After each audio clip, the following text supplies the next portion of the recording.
सारे बच्चे मेरे से बोलते हैं सर लाइट चैप्टर तो बिल्कुल ही समझ में नहीं आता। कोई बोलता है सर उसके रे डायग्राम्स नहीं बनते कोई बोलता है सर उसके न्यूमेरिकल्स नहीं होते, कोई बोलता है सर लेंस समझ में नहीं आता, कोई बोलता है रिफ्लेक्टिव इंडेक्स समझ में नहीं आता। यार बहुत ना हाइप बना के रखा है आप लोगों ने। लाइट सबसे आसान चैप्टर है, सबसे आसान पूरे साइंस में जितने भी चैप्टर हैं, अगर मैं हवर इन्वायरमेंट को छोड़ दूं तो सबसे इजी चैप्टर है। कुछ ज्यादा थ्योरी नहीं है, छोटी छोटी चीजें उनको समझ लेना, आसानी से न्यूमेरिकल्स बन जाते हैं, आसानी से रे डायग्राम बन जाते हैं। थ्योरी तो बहुत ही कम है ही नहीं। ठीक है, तो hello guys, welcome to quality Shiksha. आज हम पढ़ेंगे light, reflection and refraction. Class 10 science की सीरीज चल रही है, चैनल सब्सक्राइब नहीं किया फटाफट से कर लो। चलिए शुरू करते हैं। लाइट के चैप्टर में सबसे पहली चीज आपको ये पता होनी चाहिए कि लाइट है क्या। ठीक है, तो यार अभी क्लास 10th के लेवल पे जब आप हो तो आपको बोला जाएगा कि लाइट एक रे है।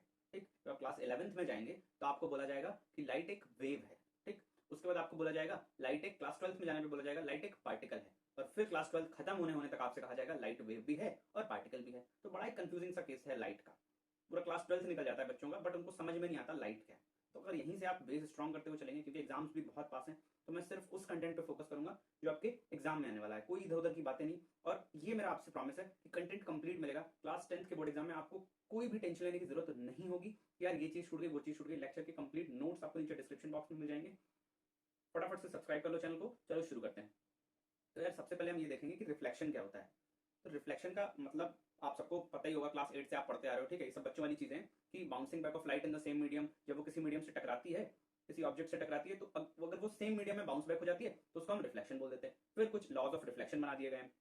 क्या देखो, इस वीडियो की खास बात ये कि इसमें आपको कंप्लीट लेक्चर नोट्स मिलेंगे विद फुल कॉन्सेप्ट्स। ऐसा नहीं कि आपको बस चीजें रटाई जाएंगी, आप कॉन्सेप्ट समझो, इंटरेक्ट होकर पढ़ो, तब आपको मजा आएगी। वीडियो पॉज कर करके आप सोचो कि यार मैं क्या बता रहा हूँ, क्या आपको चीज कैच करनी है। एक बार आप पढ़ लोगे, क्योंकि यार अभी तक, क्योंकि एग्जाम में ऑलमोस्ट 2 महीने बचे हैं अभी। ठीक है, 2 महीने से भी कम का टाइम बचा है। अभी तक आपने लाइट 2-3 बार तो पढ़ ही लिया होगा, बट अगर आप इस वीडियो पे आए हो, इट मीन्स कि आपके मन में अभी भी डाउट्स रह गए हैं। और अगर आपके मन में डाउट्स रह गए हैं तो वो डाउट्स एग्जाम तक रह जाएंगे, अगर आपने जैसे पहले तरीकों से पढ़ा है वैसे ही पढ़ा है। देखो यार, कोई टीचर बुरा नहीं होता। ठीक है, बट प्रॉब्लम क्या है कि हम लोग चीजों को ना उस तरीके से पढ़ते हैं, यार रटना है, बस नोट सुनाने हैं, उस फील से मत पढ़ो, चीजों को फील लेके पढ़ो। फिजिक्स क्या है? Physics is a feeling. ठीक, अगर आपको फील समझ में आ रहा है उस चैप्टर का, उस कॉन्सेप्ट का, तो आप उसको भूल नहीं पाएंगे। ठीक है, बट अगर आपने उसको रट लिया तो एग्जाम तक जाते जाते यार फिजिक्स ना आपके लिए हुआ बन जाएगी। तो मैं चाहता हूं आपके लिए फिजिक्स हुआ ना बने। Enjoy the physics, feel the physics. अब देखो, ये सब कुछ मैं बेसिक बातें बता रहा हूं, अभी तो कुछ ऐसा रॉकेट साइंस नहीं बता रहा अभी। लॉज ऑफ रिफ्लेक्शन आप क्लास 8 से पढ़ते आ रहे हो। दो लॉज होते हैं, angle of incidence is equal to angle of reflection. और इंसिडेंट रे, नॉर्मल रे और रिफ्लेक्टेड रे सारी एक प्लेन में लाई करती है। इसका मतलब क्या है? इसका सीधा सा मतलब ये है कि ये जो आपको एंगल ऑफ इंसिडेंस दिख रहा है, ये है, इसको क्या बोलेंगे? एंगल आई, और इसको बोलेंगे एंगल आर। ये हमेशा इक्वल होते हैं। ये एक रिफ्लेक्टिंग सर्फेस है। ठीक है, रिफ्लेक्टिंग सर्फेस क्या हो सकता है? रिफ्लेक्टिंग सर्फेस एक मिरर हो सकता है जिसपे लाइट टकरा के वापस आती है। ठीक है, अगर आपको डिटेल में समझना है कि यार ये सब कैसे चीजें होती है, तो मेरी एक और प्लेलिस्ट लाइट की जो कि मैंने काफी पहले क्रिएट की थी, उसमें एकदम हर एक चीज मैंने डिटेल में समझाई हुई है। काफी बड़े बड़े वीडियोस हैं, तो आप वहां पे भी जाके चेकआउट कर सकते हो। बट अभी क्योंकि एग्जाम्स पास में है, तो फोकस हमारा एकदम ऐसा होना चाहिए कि यार चीजें हमें वही कैच करनी है जो पूछी जाएंगी, उन्हीं का कॉन्सेप्ट बनाना है जो काम की चीजें, क्योंकि अभी एक्स्ट्रा पढ़ने का हमारे पास टाइम बिल्कुल भी नहीं है। तो देखो, ये एक रिफ्लेक्टिंग सर्फेस है। इंसिडेंट रे की बात करेंगे, इंसिडेंट रे, और ये है नॉर्मल। नॉर्मल क्या होती है? कोई भी सर्फेस की अगर आप परपेंडिकुलर लाइन बनाओगे तो उसको हम बोलेंगे नॉर्मल। और एंगल ऑफ इंसिडेंस कौन सा एंगल होता है? हमेशा एंगल मेजर करना है नॉर्मल और इंसिडेंट रे। ये आपकी इंसिडेंट रे है और ये है नॉर्मल। ये नॉर्मल दिख रही है। इन दोनों के बीच का जो एंगल होगा, इन दोनों के बीच का जो एंगल होगा वो कहलाएगा एंगल ऑफ इंसिडेंस। कभी कभी बच्चे कंफ्यूज हो जाते हैं, ये वाला एंगल ले लेते हैं, उनको समझ में नहीं आता कि ये लेना है या ये लेना है। ये वाला एंगल नहीं लेना है। ठीक है, आपको ये एंगल लेना। और एंगल ऑफ रिफ्लेक्शन कौन सा होगा? जो रिफ्लेक्टेड रे है, जिस एंगल से आएगी उसी एंगल से वापस चली जाएगी। तो जो रिफ्लेक्टेड रे है उसके बीच का और नॉर्मल के बीच का जो एंगल है वो कहलाएगा एंगल ऑफ रिफ्लेक्शन। तो ये कंफ्यूजन नहीं होना चाहिए, सबसे बेसिक सी चीज है। ये दोनों एंगल्स आपस में इक्वल होते हैं। Angle I is equals to angle R होता है। और दूसरी चीज क्या है? इंसिडेंट रे, नॉर्मल रे और रिफ्लेक्टेड रे एक ही प्लेन में लाई करती है। ऐसा नहीं होता कि यार एक किसी प्लेन में है, एक किसी प्लेन में है। ठीक है, एक प्रॉपर प्लेन में ही लाई करेंगी। अब हम देख लेते हैं स्फेरिकल मिरर्स। ठीक है, तो एक स्फेयर बना रखा है।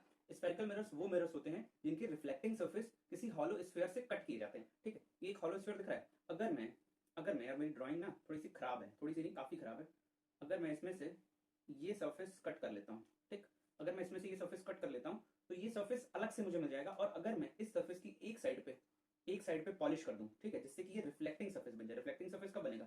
जब इसकी एक साइड पे पॉलिश होगी, तो हमें एक मिरर मिल जाएगा। वो स्फेरिकल मिरर होगा। और उसको स्फेरिकल मिरर हम बोलेंगे क्यों? क्योंकि वो एक स्फेयर से कट किया गया, इस वजह से उसको हम स्फेरिकल मिरर बोलते हैं।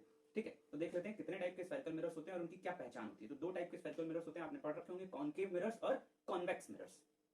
अब देखो, ये एक कॉनकेव मिरर है, इसकी पहचान क्या है? देखो, कॉनकेव, केव बनेगा। ठीक है, ये देख रहे हो, ये केव बन रहा है यहाँ पे, ठीक, ये देखो ये केव बन रहा है। किस तरीके से आपको बनाना है, मैं एक सेकंड, अब आप देखो ये एक कॉनकेव मिरर है, कुछ इस तरह से बना हुआ है, ठीक, और ये आउटर साइड पे पॉलिश कर रखी है, ठीक।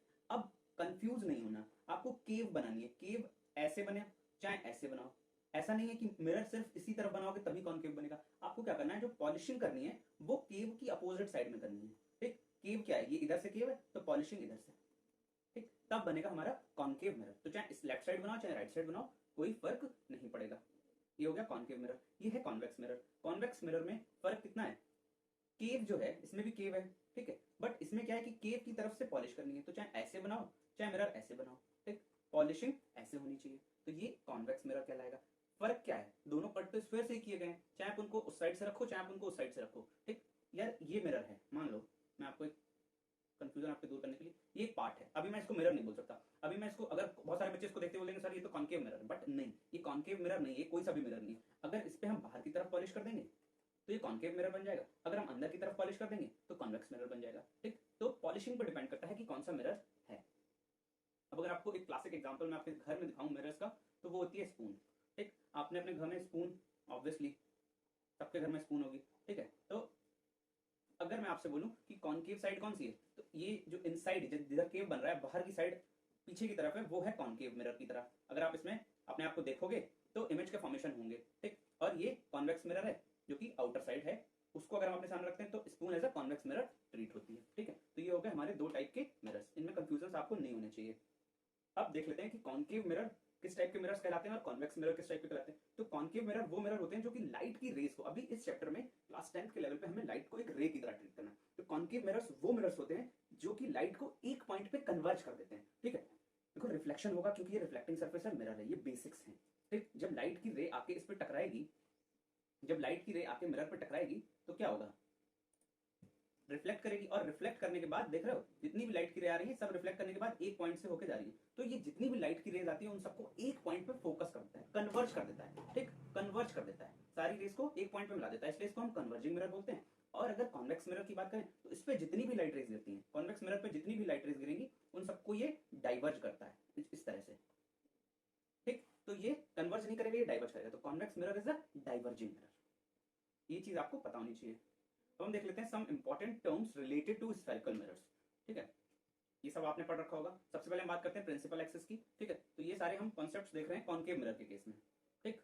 अभी ये कोई सा भी मिरर नहीं है, अब हो गया ये कॉनकेव मिरर, ठीक, क्योंकि इस पे मैंने कर दी पॉलिश बाहर की तरफ, ठीक। तो प्रिंसिपल एक्सिस क्या होती है, प्रिंसिपल एक्सिस है straight line joining through pole and centre of curvature, ठीक है। ये सेंटर ऑफ कर्वेचर है और ये पोल है, ठीक। सेंटर ऑफ कर्वेचर क्या होता है, सेंटर ऑफ कर्वेचर उस स्फीयर का सेंटर होता है जिससे मिरर को कट किया गया है। अभी हमने एक स्फीयर की बात की थी, तो उस स्फीयर का जो सेंटर होगा, उस स्फीयर का जो, ये स्फीयर जो है इससे मिरर को कट किया गया है, इसका जो सेंटर है उसको हम बोलते हैं सेंटर ऑफ कर्वेचर, ठीक। रेडियस ऑफ कर्वेचर क्या होगा, सीधी सी बात है, इस स्फीयर का जो रेडियस है उसको ही बोलेंगे हम रेडियस ऑफ कर्वेचर, ठीक है, जिसको स्मॉल आर से हम डिनोट करते हैं, ठीक। पोल क्या है, सेंट्रल पॉइंट ऑफ मिरर, ये सेंट्रल पॉइंट है मिरर का, इसको पोल बोलते हैं। प्रिंसिपल फोकस क्या है, प्रिंसिपल फोकस वो पॉइंट होता है कि अगर लाइट की रे पैरेलल आती है, अगर लाइट की रे मिरर पे पैरेलल आए और रिफ्लेक्शन के बाद जिस पॉइंट से जाए उसको हम फोकस बोलते हैं, ठीक। रिफ्लेक्शन के बाद जिस पॉइंट से जाए उसको हम फोकस बोलते हैं। फोकल लेंथ क्या है, पोल और फोकस के बीच में जो डिस्टेंस है, पोल और प्रिंसिपल फोकस के बीच की जो डिस्टेंस है उसको हम फोकल लेंथ बोलेंगे। अपर्चर क्या है, जो ये डायमीटर दिख रहा है, ये लेंथ, ये यहां से लेके और यहां तक की जो लेंथ है इसको हम अपर्चर बोलेंगे, क्योंकि ये मिरर का डायमीटर है। तो इतनी सारी चीजें आपको समझनी है। अब इसमें एक रिलेशन होती है जो कि आपके लिए जानना बहुत ही ज्यादा जरूरी है। जो फोकल लेंथ होती है, focal length F is equals to होती है वो रेडियस की बाई 2 होती है, ठीक। Focal length is r by 2, तो ये चीज आपके लिए जानना बेहद आवश्यक है। ये सारे कुछ कॉमन टर्म्स हैं रिलेटेड टू मिरर्स। अब हम बात करते हैं सबसे important point, rules for obtaining images for spherical mirrors. कुछ रूल्स हैं, उनकी हेल्प से आप इमेजेस बना सकते हो। तो सबसे पहला रूल नंबर 1 जो है कि अगर कोई भी लाइट की रे प्रिंसिपल एक्सिस के पैरेलल आएगी, ये प्रिंसिपल एक्सिस दिख रही, ये अगर कोई भी लाइट की रे प्रिंसिपल एक्सिस के पैरेलल आती है तो वो कहां से जाती है, फोकस से जाती है, ठीक। हम रूल्स देखेंगे दोनों मिरर्स के लिए, कॉनकेव मिरर के लिए भी और कॉन्वेक्स मिरर के लिए। जनरली कॉनकेव मिरर के केसेस तो बच्चों को आसानी से समझ में आते हैं, कॉन्वेक्स मिरर में वो कंफ्यूज हो जाते हैं, तो वो कंफ्यूजन हम दूर करेंगे बहुत ही आसानी से। देखो यार रूल क्या है, रूल ये है कि अगर लाइट की रे पैरेलल आएगी, ठीक है, तो यार देखो एक चीज आपको ये भी समझनी है कि लाइट की रेज जो हमें चलानी है वो हमेशा हमेशा लेफ्ट साइड से ही चलानी है। इस वजह से कॉन्केव मिरर को हमेशा इस पोजीशन में रखा जाता है और बाहर पॉलिश कर दी जाती है, और कॉन्वेक्स मिरर को हमेशा इस पोजीशन में रखा जाता है और अंदर पॉलिश कर दी जाती है, जिससे कि जो रिफ्लेक्टिंग सरफेस है, ये रिफ्लेक्टिंग सरफेस है ना, ये हमेशा लेफ्ट साइड में रहे। तो लाइट की रेज जब लेफ्ट साइड से आएंगी, ठीक है, तो पैरेलल अगर लाइट की रे आ रही है तो फोकस से जाएगी। अब आपको ये समझना जरूरी है कि इसका फोकस लेफ्ट साइड में क्यों है और इसका फोकस राइट साइड में क्यों है। तो ये समझने के लिए आप अगर देखो तो ये स्फेयर से कट किए गए मिरर्स, तो अगर ये इस तरह से कट किया गया है तो अंदर की तरफ ही तो इसका फोकस होगा। अगर एक स्फेयर है, ये एक स्फेयर है, ठीक है, अगर इससे ये पार्ट आपने कट कर लिया, ठीक, ये वाला पार्ट आपने कट कर लिया है, ये वाला पार्ट कट किया है, तो इसका जो फोकस होगा वो अंदर की तरफ होगा। क्यों अंदर की तरफ होगा? क्योंकि इसका सेंटर ऑफ कर्वेचर अंदर की तरफ होगा और फोकस जिधर होगा उधर ही सेंटर ऑफ कर्वेचर होगा। बट अगर कॉन्वेक्स मिरर की बात करें तो इसका रिफ्लेक्टिंग सरफेस किधर है? ये है कॉन्वेक्स मिरर, ठीक। इधर साइड से जब हम कट कर रहे हैं, इधर साइड से कट कर रहे हैं, तो इसका सेंटर ऑफ कर्वेचर किधर चला जाएगा? इधर चला जाएगा, क्योंकि ये स्फीयर के सेंटर ही तो है और जिधर सेंटर ऑफ कर्वेचर होगा उधर ही फोकस होगा। तो इस वजह से इसका फोकस हमेशा राइट साइड में होता है, राइट साइड में, ठीक है। क्यों? आपको कैसे ये चीज याद रखनी है और इसका हमेशा लेफ्ट साइड में। ये चीज आप याद कैसे रखोगे? जिधर की साइड में रिफ्लेक्टिंग सरफेस है, जिधर की साइड में रिफ्लेक्टिंग सरफेस है उधर तो है कॉन्केव मिरर का फोकस, और रिफ्लेक्टिंग सरफेस के अपोजिट साइड में है कॉन्वेक्स मिरर का फोकस। कहने का मतलब क्या है? कहने का मतलब ये है कि जिधर अंदर वाली साइड है, जिधर केव है, जिस तरफ केव होगी, जिधर क्या होगी, क्योंकि ये स्फीयर है तो जिधर केव है, केव इधर होगी और इधर होगी, तो जिधर केव बन रही है उधर ही फोकस होगा।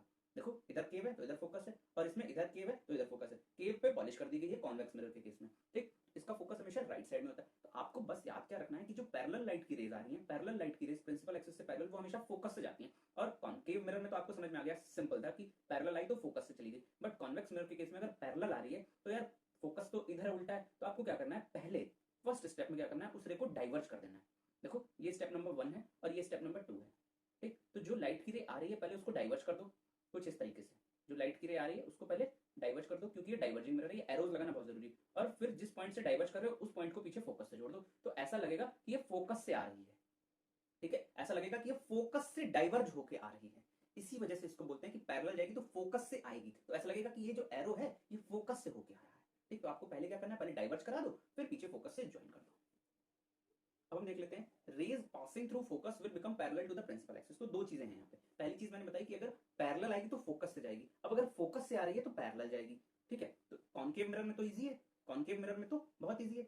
फोकस से आ रही है, देखो ये स्टेप नंबर 1, फोकस से आ रही है, कहाँ जाएगी, पैरेलल जाएगी। ये एक एरो ये बना दिया, एक एरो ये बना दिया, ठीक है। तो अगर फोकस से आ रही है तो कहाँ से जाएगी, तो पैरेलल जाएगी।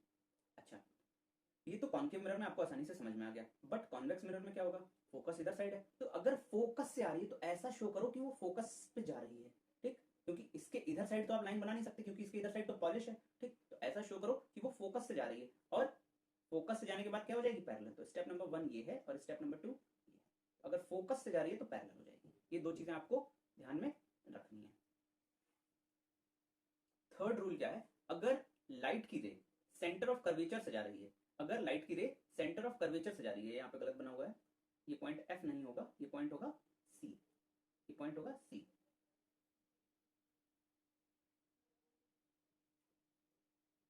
ठीक। अगर कोई भी लाइट की रे सेंटर ऑफ कर्वेचर से जा रही है तो उसी पाथ पे वापस चली जाएगी। सेंटर ऑफ कर्वेचर से जा रही है, देखो एक एरो इस तरह से बनाया, गई और उसी पाथ पे वापस आ गई, ठीक। ऐसे ही इस केस में सेंटर ऑफ कर्वेचर से गई और उसी पाथ पे वापस आ गई रिफ्लेक्शन के बाद, ठीक है। तो ये रूल नंबर 3 है। चौथा रूल क्या बोल रहा है कि अगर लाइट की रे पोल पे इंसिडेंट है, पोल पे इंसिडेंट है तो उसी एंगल से वापस आ जाएगी। ये सबसे इजी है, कॉन्केव और कॉन्वेक्स दोनों में एक जैसे दिखेगा। देखो जिस एंगल से गई उसी एंगल से वापस, एंगल ऑफ इंसिडेंस बराबर एंगल ऑफ रिफ्लेक्शन। उन केसेस में भी एंगल ऑफ इंसिडेंस बराबर एंगल ऑफ रिफ्लेक्शन ही होता है, ठीक है। बट हमें एक नॉर्मल बनानी पड़ेगी। ये देखो इधर से गई और इधर ही से वापस आ गई। तो ये रूल नंबर 4 था। तो 4 रूल्स हमने क्या सीखे। रूल नंबर 1 कहता है, रूल नंबर 1 कहता है लाइट की रे पैरेलल आएगी तो फोकस से जाएगी। दूसरा कहता है फोकस से जाएगी तो पैरेलल आएगी। तीसरा कहता है सेंटर ऑफ कर्वेचर से जाएगी तो उसी पार्ट पे वापस आ जाएगी। और चौथा कहता है कि अगर पोल पे इंसिडेंस है तो उसी इक्वल एंगल से रिफ्लेक्ट हो जाएगी। ये 4 रूल्स हैं। अब हम सीखेंगे image formation by concave mirror सबसे पहले, जिसमें कि 6 केसेस होते हैं। तो केस नंबर 1 हम सीख लेते हैं, जिसमें ऑब्जेक्ट एट इंफिनिटी होता है। और इसमें हमें क्या क्या सीखना है, ये चीजें जो है ना, ये 6 केस अगर आपने फील कर लिए, अगर आपको वो 4 रूल्स आ गए, अब उन 4 रूल्स का काम क्या है। उन 4 रूल्स का काम ये है कि उन 4 में से आप कोई भी 2 लाइट की रेज चूज कर सकते हो इमेज बनाने के लिए। कोई भी 2 लाइट की रेज आपको चूज करनी है। चाहे आप पैरेलल ले लो तो फोकस से निकाल दो, फोकस से ले लो तो पैरेलल निकाल दो, सेंटर ऑफ कर्वेचर से ले लो तो उसी पाथ पे वापस चली जाएगी, या फिर पोल से ले लो तो उसी एंगल से वापस चली जाएगी। ये 4 रूल्स हैं, इनमें से कोई 2 सिलेक्ट कर लो आप, और यहाँ पे आपको इमेज बनानी है। आप कोई भी 2 रेज सिलेक्ट करो और रिफ्लेक्शन के बाद जब वो 2 रेज आपस में मीट करेंगी उस पॉइंट पे इमेज बन जाएगी। एक ऑब्जेक्ट है, एक इमेज होती है। ऑब्जेक्ट आपने ले लिया, ऑब्जेक्ट से आपको लाइट की रेज चलानी है, एक रे चलाई, कोई भी ले लो, उन चारों में से कोई एक ले लो, फिर उन चारों में से कोई एक ले लो, और दोनों जहां पे मीट करेंगी उस पॉइंट पे बनती है इमेज। तो इमेज की कुछ प्रॉपर्टीज होती है, कभी इमेज छोटी बनेगी, कभी इमेज बड़ी बनेगी, कभी इमेज रियल बनेगी, कभी इमेज इन्वर्टेड बनेगी, ठीक है, कभी वर्चुअल बनेगी, कभी इरेक्ट बनेगी। तो ये सब चीजें भी आपको सीखनी है कि रियल क्या होता है, वर्चुअल क्या होता है, इरेक्ट क्या होता है, इन्वर्टेड क्या होता है। तो इतनी सी बातें आपको समझनी है। अगर ये 6 केस आपको समझ में आ गए तो बिलीव मी कोई भी ऐसा न्यूमेरिकल नहीं होगा जो आपको फंसेगा, क्योंकि न्यूमेरिकल में बार बार इन्हीं केसेस से पूछा जाता है। ठीक, अब देखो पहला केस क्या होता है कि ऑब्जेक्ट को इन्फिनिटी पे रखा जाता है। तो इस केस में, सिर्फ और सिर्फ इस केस में, हमें दोनों रेज पैरेलल वाली ही चलानी है। पैरेलल से आएंगी तो फोकस से जाएंगी वाला ही केस लेना है। क्यों? क्योंकि अगर ऑब्जेक्ट इन्फिनिटी पे है इसका मतलब बहुत दूर है। तो जब ऑब्जेक्ट बहुत दूर होता है तो हम ये मान लेते हैं कि रेज पैरेलल आएंगी ऑब्जेक्ट से। ठीक, तो जब ऑब्जेक्ट इन्फिनिटी पे है, जब ऑब्जेक्ट, क्योंकि यार मैं इस पे बना के नहीं दिखा रहा क्योंकि उसमें बहुत ज्यादा टाइम लगेगा, आपको मैं ऐसे ही फील करा रहा हूँ। ये जो डायग्राम है इससे आप फील करो। ऑब्जेक्ट इन्फिनिटी पे है, क्योंकि मैं इससे बनाऊंगा तो, अगर बनाऊंगा तो इससे गंदा ही बनाऊंगा, ठीक है, आप ड्राइंग देख ही चुके मेरी। तो ऑब्जेक्ट अगर इन्फिनिटी पे है तो लाइट की रेज पैरेलल ले लो, एक दो लाइट की रेज लेनी पैरेलल ली, कहां से जाएगी रिफ्लेक्शन के बाद? फोकस से। कॉन्केव मिरर है क्योंकि बाहर की तरफ पॉलिश है, और दूसरी लाइट की रेज नीचे से ले लो पैरेलल के बाद फोकस से। तो दोनों लाइट की रेज कहां मिल रही है? यहाँ पे मिल रही है। तो यहाँ पे बनेगी हमारी इमेज। ठीक, ये ऑब्जेक्ट है हमारा ए बी और इमेज बनी ये। अब आप बताओ कि इमेज कैसी बनी? इमेज बनी पॉइंट साइज, देखो एकदम पॉइंट जैसा दिख रहा है। तो इमेज बनी हाईली डिमिनिश्ड, बहुत ही ज्यादा छोटी। ठीक, और ये इमेज बनी कहाँ? इमेज बनी फोकस पे। ठीक, ये प्रॉपर्टीज आपको रटने की जरूरत नहीं यार, बहुत बेवकूफी वाली चीजें करते हैं बच्चे। एक टेबल बना लेंगे, ऑब्जेक्ट एट यहाँ, इमेज एट यहाँ, हाईली डिमिनिश्ड इस केस में, इस केस में ये, इस केस में वो, फलाना टीका, पता नहीं क्या क्या करते रहते हैं, मुझे समझ नहीं आता। आपको चीजें फील करनी है, और फील करने में ना सिर्फ 5 मिनट लगेगा। आपको ऐसा नहीं कि यार बहुत रॉकेट साइंस पढ़ रहे हैं इसमें हमको समझ में नहीं आएगा, हमको घंटों लग जाएंगे। आप आराम से 2 मिनट का टाइम दो, अच्छे से समझो। आप उसके बाद आप खुद डिसाइड करो कि यार आपको वो टेबल रटनी है या आपको ये केस समझना है, क्योंकि रटने के लिए आपके पास ऑलरेडी बहुत सारी चीजें हैं। ठीक है, एटलीस्ट फिजिक्स तो मत रटो यार। ठीक, अब देखो इमेज बन रही है फोकस पे, इमेज बन रही है फोकस पे, और बन रही है बहुत ही ज्यादा छोटी, और इमेज बन रही है रियल। रियल क्यों? जब लाइट की रेज एक्चुअल में मीट करे। अभी ये केस आएगा जब लाइट की रेज हमें पीछे जाकर मीट करानी पड़ेगी, मिरर के पीछे जाकर मीट करानी पड़ेगी। वो मिलती नहीं है बट हम ऐसा फील करते हैं कि वो मिलेंगी वहां पे। ठीक, तो अगर लाइट की रेज एक्चुअल में मीट कर रही है तो इमेज होती है रियल। ठीक, और इन्वर्टेड इमेज कौन सी होती है? अगर ऑब्जेक्ट ऐसे ऊपर रखा है और इमेज प्रिंसिपल एक्सिस के नीचे बन रही है तो इमेज होती है इन्वर्टेड। बट इस केस में कैसा लगेगा? इस केस में क्या होगा कि ऑब्जेक्ट तो बड़ा है बट इमेज एकदम पॉइंट साइज है, तो हम ये डिसाइड नहीं कर पाएंगे कि यार ये इन्वर्टेड है या फिर सीधी है। जैसे कि आप ऐसे समझो कि अगर ये आपका ऑब्जेक्ट है, ये अगर आपका ऑब्जेक्ट है, ठीक, तो इमेज अपसाइड डाउन, बिल्कुल उल्टी इमेज बनेगी। ठीक है, कभी कभी आप देखते होगे 180 डिग्री ऑपोजिट इमेज बनती है, तो उसको हम इन्वर्टेड इमेज बोलते हैं। तरीका क्या होता है? प्रिंसिपल एक्सिस के ऊपर अगर ऑब्जेक्ट है और नीचे इमेज है तो वो इन्वर्टेड होती है। और जब भी रियल होगी, रियल और इन्वर्टेड हमेशा दोनों साथ में आएंगे, ये चीज भी तय है। ठीक, तो इस इमेज की प्रॉपर्टीज क्या क्या होंगी? इमेज की प्रॉपर्टीज आपको 3 प्रॉपर्टीज ध्यान में रखनी है। सबसे पहली प्रॉपर्टी क्या होगी? ये बताना है कि इमेज बन कहां पर है। तो इमेज बन रही है फोकस पे, हाईली डिमिनिश्ड, बहुत छोटी, एकदम पॉइंट साइज की, और रियल और इन्वर्टेड। रियल क्यों? रियल इसलिए क्योंकि लाइट की रेज आपस में रियल में मीट कर रही है, और इन्वर्टेड इसलिए क्योंकि रियल जब होगा तो इन्वर्टेड होगा, बट यहां से हमें दिख नहीं रहा कि इन्वर्टेड है या नहीं। बट द पॉइंट इज अगर रियल है तो वो इन्वर्टेड होगा ही होगा, बट यहां से हम डिस्टिंग्विश नहीं कर पा रहे हैं, वो इन्वर्टेड ही होगा। ठीक, तो ऑब्जेक्ट अगर ए बी ऐसे रखा हुआ है, अगर ऑब्जेक्ट ऐसे रखा है तो इमेज कुछ इस तरह से बनी होगी, ये इन्वर्टेड होता है। ठीक, तो ये हो गया case number 1, object at infinity. Case number 2 की बात करते हैं, object beyond centre of curvature. अब आपको क्या करना है? धीरे धीरे ऑब्जेक्ट को अंदर की तरफ लाना है, मिरर के अंदर की तरफ। अभी कहां रखा था? इस लाइन के भी इधर, ये इन्फिनिटी पे। ठीक, बहुत दूर। ठीक, अब हमने क्या किया? अब हम ऑब्जेक्ट को अंदर की तरफ ला रहे हैं। ठीक है, ऑब्जेक्ट को अंदर की तरफ ला रहे हैं बियॉन्ड सेंटर ऑफ कर्वेचर। ये सेंटर ऑफ कर्वेचर है, सेंटर ऑफ कर्वेचर के बियॉन्ड, सेंटर ऑफ कर्वेचर के इस साइड में, लेफ्ट साइड में ऑब्जेक्ट है। तो ऑब्जेक्ट रख दिया, ऑब्जेक्ट को प्रिंसिपल एक्सिस के ऊपर रखना है, 2 रेज चलानी है, कोई भी 2 रेज आप चला लो यार। इसमें तो 2 रेज जो चलाई, चाहे तो वो वाली चला लो, चाहे अपनी मर्जी की चला लो। कैसे 2 रेज चलानी है? एक रेज तो आपको पैरेलल चला देनी है। सबसे पहले एक रे आप चला दो पैरेलल, पैरेलल चलाओ। देखो ऑब्जेक्ट की टिप से आपको लाइट की रेज चलानी है। पैरेलल चलाई, पैरेलल वाली कहां से गुजरेगी? पैरेलल वाली गुजरेगी फोकस से। ठीक, ये लाइट रे की जितने भी डायग्राम आप जरूर प्रैक्टिस कर लेना, फोकस से जाएगी। दूसरी लाइट की रे आपके पास क्या क्या ऑप्शन है? या तो आप चला दो फोकस से, या तो आप चला दो फोकस से तो वो पैरेलल चली जाएगी, या तो आप चला दो यहां से। ठीक है, या तो आप चला दो यहां से, कहां पे यार गड़बड़ करता हूं मैं, या तो आप चला दो लाइट की रे यहां से। ठीक, तो वो कहां से जाएगी? तो वो यहां से चली जाएगी। ठीक, या तो आप चला दो फोकस से, तब भी यहीं से जाएगी। तो आपके पास ऑप्शंस बहुत सारे हैं, 4 ऑप्शंस हैं। बट यहाँ पे इन्होंने कौन से ऑप्शन चूज किए? एक तो पैरेलल चला दी, दूसरी चला दी सेंटर ऑफ कर्वेचर से। सेंटर ऑफ कर्वेचर से चलाना सबसे आसान होता है। क्यों? क्योंकि सेंटर ऑफ कर्वेचर से चलाओगे तो कहीं से ले जाने की जरूरत नहीं, जिस रास्ते आई थी उसी रास्ते वापस। ठीक, तो एक पैरेलल चला दो, एक पैरेलल वाली फोकस से जाएगी, सेंटर ऑफ कर्वेचर वाली उसी रास्ते से वापस चलेगी। ठीक है, ये देखो एक एरो नीचे की तरफ, एक एरो ऊपर की तरफ। तो दोनों लाइट की रेज मिली कहां पे? ये पॉइंट है जहां पे लाइट की रेज मिल गई। ठीक है, तो इस पॉइंट पे क्या बन जाएगी, इमेज बन जाएगी। तो इमेज कैसी बनी, ये जो एरो दिख रहा है, ये ए बी जो है ये हमारा ऑब्जेक्ट है, ये ऑब्जेक्ट है, और ये जो ए डैश बी डैश आपको दिख रही है ये इमेज है। अब आप बताओगे इसको देखने के बाद इमेज की प्रॉपर्टीज। सबसे पहली चीज, इमेज कहां बन रही है, लोकेशन बता दो। इमेज बन रही है सेंटर ऑफ कर्वेचर और फोकस के बीच में, जो कि अभी दिख रहा है आपको। दूसरी चीज, इमेज कैसी है, क्या इमेज रियल एंड इन्वर्टेड है? हाँ जी, इमेज रियल एंड इन्वर्टेड है, क्योंकि लाइट की रेज आपस में इंटरेक्ट की हैं, मीट की हैं, और ऑब्जेक्ट ऐसे है तो इमेज जस्ट उसके 180 डिग्री ऑपोजिट है। देखो ए ऊपर था तो ए नीचे हो गया, ए डैश हो गया, ठीक। पहले एरो ऊपर की तरफ पॉइंट कर रहा था, एरो नीचे की तरफ, तो इन्वर्टेड भी है, रियल एंड इन्वर्टेड साथ में आएंगे। और ऑब्जेक्ट की लेंथ देखो, ऑब्जेक्ट का जो ये एरो बना है इसकी हाइट देखो आप ज्यादा है और इमेज वाले की हाइट कम है, तो इमेज है डिमिनिश्ड, डिमिनिश्ड मतलब साइज में छोटी। तो ये तीन प्रॉपर्टीज है, ऐसे आपको चीजें देखनी है, ठीक। तो image properties, image between C and F, diminished, real and inverted. ये हो गया केस नंबर 2। अब हम बात करते हैं केस नंबर 3 की। ऑब्जेक्ट, अब देखो धीरे धीरे हम अंदर की तरफ लेके आ रहे हैं ऑब्जेक्ट को। अभी ऑब्जेक्ट हमने कहाँ रखा था, beyond the centre of curvature रखा था। अब हम ऑब्जेक्ट को और अंदर ला रहे हैं, तो हम सेंटर ऑफ कर्वेचर पर रख दे रहे हैं। ये केस सबसे आसान होता है, बच्चे इसको आसानी से याद भी कर लेते हैं, बट याद करने जैसा कुछ है नहीं, ठीक। तो आपको कहाँ रखना है, बड़ा सिमेट्रिक सा डायग्राम लग रहा है, आपको कहाँ रखना है ऑब्जेक्ट को। ये ऑब्जेक्ट है मेरा, ये ऑब्जेक्ट है ए बी, ठीक। ये ऑब्जेक्ट है, इसको आपको रखना है प्रिंसिपल एक्सिस के ऊपर ही हमेशा। एक राइट की रे पैरेलल फोकस से गई, ये मैं नंबरिंग कर दे रहा हूँ, 1 नंबर ये और 2 नंबर ये फोकस से चली गई। दूसरी लाइट की रे आप चुन सकते हो, आप चुन सकते हो। अब इस केस में हम सेंटर ऑफ कर्वेचर वाली तो चुन नहीं सकते, तो दूसरी लाइट की रे चाहो तो आप ऐसे चला दो, दूसरी लाइट की रे आप चाहो तो ऐसे चला दो, ठीक है। या फिर आप कैसे चलाओ, या फिर आप फोकस से चला दो। तो फोकस से अगर चलाओगे तो कहाँ जाएगी, पैरेलल हो जाएगी। ये देखो, ये दूसरी लाइट की रे नंबर 3, और ये रिफ्लेक्ट होने के बाद गई नंबर 4 यहाँ से, ठीक। तो एक पैरेलल, 4 रेज है ना हमारे पास, पैरेलल जाएगी तो फोकस से आएगी, फोकस से आएगी तो पैरेलल जाएगी, सेंटर ऑफ कर्वेचर से जाएगी तो सेंटर ऑफ कर्वेचर से वापस आएगी। एक पैरेलल चला दी, फोकस से चली गई, एक फोकस से चला दी तो पैरेलल हो गई, ठीक। तो दोनों कहाँ मिली, इस पॉइंट पे आके मिल गई, इस पॉइंट पे आके मिल गई।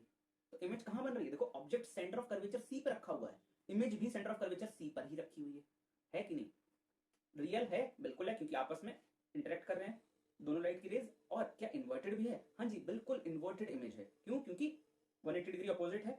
और थर्ड पॉइंट क्या है, साइज। साइज देखो, जितना बड़ा ऑब्जेक्ट है उतनी बड़ी इमेज है, तो इक्वल साइज की इमेज बनेगी। तो ये तीन प्रॉपर्टीज आपको इमेज की पता चल गई, image at C, same size और रियल एंड इन्वर्टेड। हम बात करेंगे केस नंबर 4 की। ऑब्जेक्ट को फिर अंदर की तरफ, अभी इन्फिनिटी पे रखा, फिर सी के बियॉन्ड रखा, फिर सी पे रखा, आप सी के अंदर लेके आ गए, ठीक। तो ये सी है और ये रहा हमारा ऑब्जेक्ट ए बी, ये रहा हमारा ऑब्जेक्ट ए बी, ठीक। अब यहाँ से लाइट की हमें उन चारों में से कोई भी 2 लाइट की रे चलानी है, तो हम एक तो पैरेलल चला देंगे, फोकस से गुजर जाएगी, दूसरी फोकस से चला दी। अब आप यहाँ से भी चला सकते हो, पोल से भी, ठीक है, आपकी मर्जी, आप जैसे चाहो वैसे चला दो। आप चाहो सेंटर ऑफ कर्वेचर से चला दो, ऐसे कर भेजो और सेंटर उसी पाथ पे वापस आ जाए, ठीक। तो जनरली जब सेंटर ऑफ कर्वेचर पीछे है तो हम सेंटर ऑफ कर्वेचर से नहीं चलाते, चला सकते हो, कोई प्रॉब्लम नहीं है, ठीक। तो फोकस से चली गई, तो फोकस से जब गई दूसरी लाइट की रे, देखो लाइट रे नंबर 1 ये है, रिफ्लेक्ट होने के बाद ये फोकस से गई पैरेलल वाली। लाइट नंबर 2 ये है और ये रिफ्लेक्शन के बाद हो गई, ठीक। तो 1 2 3 4 इस तरीके से लाइट की रेज हैं। 1 है पैरेलल, 2 फोकस से जा रही है, 3 है फोकस से हमने भेजी, पैरेलल जा रही है। तो जाके ये मिल कहाँ पे रहे हैं, इस पॉइंट पे जाके मिल रहे हैं, इस पॉइंट पे जाके मिल जा रहे हैं, ठीक। तो अब आप देखो, अब आप खुद डिसाइड करो इमेज कहाँ बन रही है। इमेज बन रही है beyond C, image beyond C बन रही है, ठीक। इमेज साइज में बड़ी है, देखो ऑब्जेक्ट अब छोटा है और इमेज बड़ी हो गई है, ठीक। इमेज बड़ी है तो इमेज को हम बोलेंगे एनलार्ज्ड, और रियल भी है, इन्वर्टेड भी है, ठीक। तो इमेज प्रॉपर्टीज क्या होगी, एनलार्ज बोलो या फिर मैग्नीफाइड, साइज बढ़ गया, और real and inverted. Case number 5 देख लेते हैं। ये 5 और 6 वाले जो केसेस है ना, इसमें बच्चों को दिक्कत थी। अभी तक आपने कितना चीज समझा, अभी तक आपने ये समझा कि हो क्या रहा है, ऑब्जेक्ट को अंदर लाया जा रहा है, इमेज का साइज धीरे धीरे बढ़ता जा रहा है। इमेज का साइज पहले पॉइंट साइज इमेज थी, जब ऑब्जेक्ट इन्फिनिटी पे था, इमेज फोकस पे थी, फिर थोड़ा बढ़ा, फिर सेंटर ऑफ कर्वेचर पर जब इमेज आई तो साइज इक्वल हो गया, और फिर जब सेंटर ऑफ कर्वेचर से अंदर ऑब्जेक्ट को ले गए तो इमेज का साइज बढ़ गया, धीरे धीरे इमेज का साइज बढ़ता जा रहा है, ठीक। अब ये केस देखो, ये सबसे ज्यादा इंटरेस्टिंग केस होता है, ठीक। अब यहाँ पे देखो, वही करना है, ऑब्जेक्ट को रख दिया गया फोकस पे, ऑब्जेक्ट को फोकस पे, तो एक तो पैरेलल चलानी है तो आप गांठ बांध लो, एक पैरेलल लाइट की रे चलाई, फोकस से चलेगी, दूसरी लाइट की रे चलाने की चॉइस आपके पास है, आप जहां से चाहो चला दो, आप फोकस से तो नहीं चला सकते, ठीक।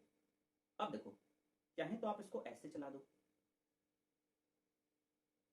ठीक, चाहे तो आप इसको ऐसे चला दो, पोल पे गई उसी एंगल से वापस आ गई, चाहे तो आप इन्होंने जैसे चलाई है कुछ इस तरह से चलाओ और इसी पाथ पे वापस आ जाए, इस पाथ पे ऐसे वापस आए कि वो सेंटर ऑफ कर्वेचर से वापस आ रही, सेंटर ऑफ कर्वेचर से चलाओ, देखो सेंटर ऑफ कर्वेचर से चलाई, ठीक, और उसी बात पे वापस आ गई, ठीक। अच्छा, तो ये 2 ऑप्शंस आपके पास हैं, आप जो चाहो वो चूज कर लो, आपको जिसमें सहूलियत लग रही है अब वो ऑप्शन चूज कर सकते हो। मैंने आपको 4 ऑप्शंस दे दिए। अब यहाँ पे हो क्या रहा है, ऑब्जेक्ट फोकस पे है, इमेज कहाँ बन रही है? मैंने आपको बताया था कि जब लाइट की रेज मीट करेंगी वहां पे इमेज बन रही है। बट यहाँ पे देखो, यहाँ पे तो लाइट की रेज पैरेलल चली जा रही है, तो यहाँ पे हम मान लेते हैं कि ये कहीं एट इन्फिनिटी पे जाके, एट इन्फिनिटी बहुत दूर कहीं जाके ये मीट करेंगी, और मीट करेंगी तो रियल में मीट करेंगी, ऐसा नहीं कि इनको पीछे जाके मीट करवाना पड़ रहा है। तो इसलिए इसको हम बोलेंगे real and inverted image. Image बनेगी कैसी? इन्वर्टेड ही बनेगी। इन्वर्टेड कब बनती है? जब ऑब्जेक्ट प्रिंसिपल एक्सिस के ऊपर हो और इमेज प्रिंसिपल एक्सिस के नीचे हो, तो इन्वर्टेड होती है। रियल क्यों कहेंगे? क्योंकि आपस में कभी ना कभी मीट करेंगे, ठीक। इस वजह से इस केस में हम इमेज प्रॉपर्टीज क्या लिखते हैं? Image at infinity highly magnified. ये देखो, क्योंकि बहुत बड़ी इमेज बनने वाली है, ऑब्जेक्ट छोटू सा है और आगे जब मिलेगी तो काफी नीचे हो जाएगी, तो इस वजह से इमेज कैसी बनने वाली है? Highly magnified. और तीसरा पॉइंट रियल एंड इन्वर्टेड। हम देखते हैं छठा केस है object between focus and pole. Object between focus and pole, ये तो भाई देख के यादों की हवा खराब होने लगती है। सबसे आसान केस है, सबसे आसान। देखो, जो चीजें टफ है मैं उनको आसान बोलूंगा, ठीक। क्यों आसान है यार? जब आप पहले से ही मान लोगे कि यार कठिन है, तो आपकी हवा खराब होनी है ना।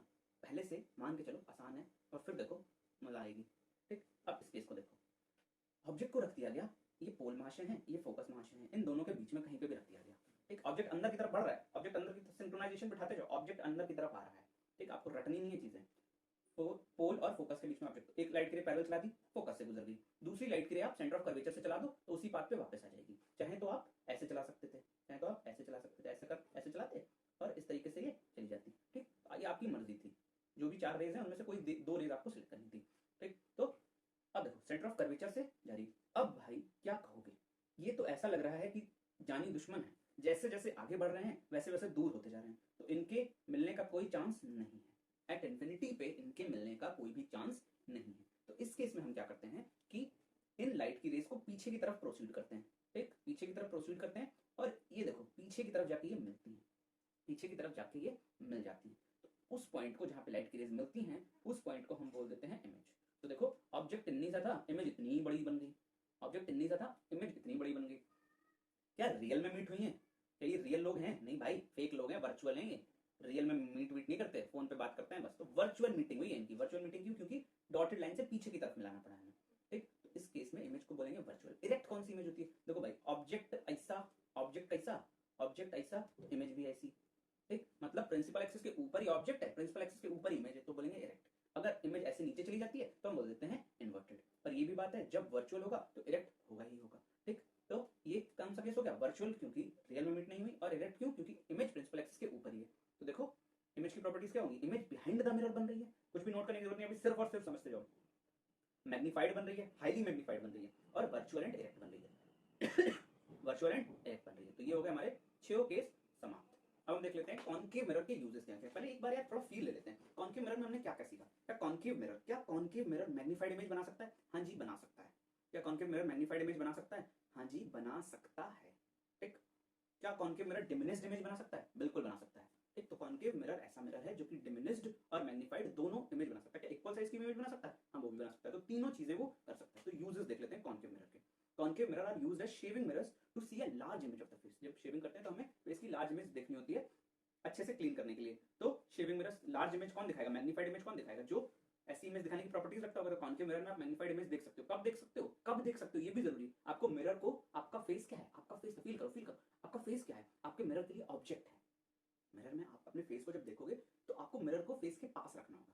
फेस के पास जब रखोगे तो कौन सा केस बन सकता है? इमेज कहां जा सकती है? ऑब्जेक्ट कहां हो सकता है? मिरर के पोल और फोकस के बीच में। पोल और फोकस के बीच में जब होगा तो पीछे जाके बड़ी इमेज हमें मिल जाएगी, ठीक है। तो ये वाले केस का हम यूज करके शेविंग मिरर की तरफ मिरर को यूज कर सकते हैं, ठीक है। ये देखो भाई, शेविंग कर रहे हैं। अब हम बात करेंगे concave mirrors are used in torch, search lights and vehicle headlights. देखो, ये जो यूजेस मैं आपको बता रहा हूँ, ऐसे तो आप रट लो यूजेस, ठीक है। बट अगर आपको ये पता रहेगा, ये फील पता रहेगा कि ये यूजेस किस वजह से आ रहे हैं, तो आप उन यूजेस को कभी भूलोगे नहीं। आप उल्टा सीधा नहीं करोगे, कॉनकेव का कॉन्वेक्स नहीं करोगे, ठीक। तो कॉनकेव मिरर जो है वो टॉर्च लाइट में यूज होते हैं। क्यों? क्योंकि कॉनकेव मिरर कन्वर्जिंग मिरर होते हैं, लाइट की रेस को कन्वर्ज करते हैं, पैरेलल लाइट की रेस को एक फोकस पे मीट कराते हैं, ठीक।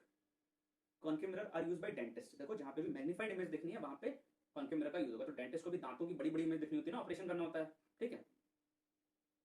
और large concave mirror are used to focus sunlight to produce heat, ठीक है। फोकसिंग के केस में भी लार्ज कॉनकेव मिरर्स यूज होते हैं। अब हम देख लेते हैं image formation by convex mirrors. Image formation by convex mirrors, इसमें सिर्फ और सिर्फ 2 केस हैं। खुश होने की जरूरत है, ठीक है, ऑब्वियसली। देखो यार, खुश होने की जरूरत है पूरे चैप्टर में, क्योंकि आसान चैप्टर है ये।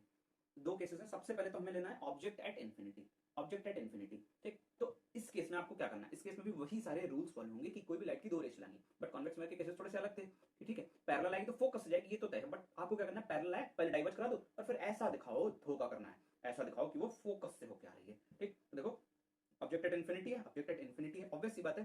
देखो लाइट की दो पैरेलल रेस चलानी होती है, पैरेलल रेस को डाइवर्ज करा दो पहले तो, नंबर 1 नंबर 2, ठीक। ये नंबर 3 और ये नंबर 4, पैरेलल लाइट डाइवर्ज कराई, ठीक है। और डाइवर्ज कराओगे कहां से, ऐसा लगना चाहिए कि ये फोकस से मिलकर आ रही है, ठीक। तो ऐसा लगे कि पैरेलल लाइट और ये फोकस से चलेगी, पैरेलल लाइट और ये फोकस से चलेगी, तो डाइवर्ज करा दो और फिर फोकस से मीट करा दो, ठीक। इमेज कहां बनी, object at infinity, image at focus. Image कैसी बनी, इमेज कैसी बनी, पॉइंट साइज्ड बनी, छोटी इमेज बनी। और इमेज कैसी है, क्या लाइट की रेस आपस में रियल में मीट करी है, ना भाई सवाल ही नहीं उठता। लाइट की रेस को तो पीछे जाके डॉटेड लाइन से मीट करना पड़ा। तो इमेज कैसी होगी, वर्चुअल होगी, और वर्चुअल है तो इरेक्ट भी होगी।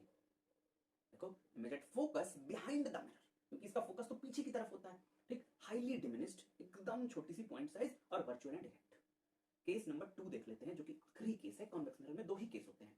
अब ऑब्जेक्ट को कहीं पे भी रख दो, तो बोल दिया देखो कितना बड़ा आपको एरिया दे दिया, ऑब्जेक्ट बिटवीन इन्फिनिटी, इन्फिनिटी और पोल के बीच में कहीं, इन्फिनिटी कोई जगह नहीं, इन्फिनिटी का मतलब होता है बहुत दूर, ठीक है। तो इन्फिनिटी और पोल के बीच में कहीं पे भी रख दो, ठीक। तो हमने कहीं पे भी रख दिया, हमने कहीं पे भी रख दिया, यहाँ पे रख दो, यहाँ पे रख दो, यहाँ पे रख दो, यहाँ पे रख दो, यहाँ पे रख दो, कहीं पे भी रख दो, ठीक। बनेगा यही केस। क्या केस बनेगा, देखो एक लाइट की रे पैरेलल चलानी है बेटा, दो लाइट की रे चलाते हैं और जहां पे वो मीट करती है वहां पे इमेज फॉर्मेशन। देखो एक लाइट की रे पैरेलल चलाई, रे नंबर 1, तो ये डाइवर्ज हुई, ठीक, ये डाइवर्ज हुई। और कहां से डाइवर्ज होगी, ऐसा लगेगा पैरेलल है तो फोकस से डाइवर्ज हुई। और दूसरी लाइट की रे कहां से चला दो, दूसरी लाइट की रे चला दो सेंटर ऑफ कर्वेचर से, तो उसी पाथ पे वापस आ जाएगी। देखो आपको लाइट की रे सेंटर ऑफ कर्वेचर से मीट करानी है और उसी पाथ पे वापस लेके आ जानी है। तो ये 3 नंबर और इसी पाथ पे वापस आ गई ये 4 नंबर, ठीक। तो ये हो गया आपका केस, इसका कॉन्वेक्स मिरर का केस, ठीक। तो दोनों मीट कहां पे करेंगी, हमेशा एवरी टाइम दोनों लाइट की रेज मीट करेंगी पोल और फोकस के बीच में, दोनों लाइट की रेज हमेशा मीट करेंगी पोल और फोकस के बीच में, ठीक है।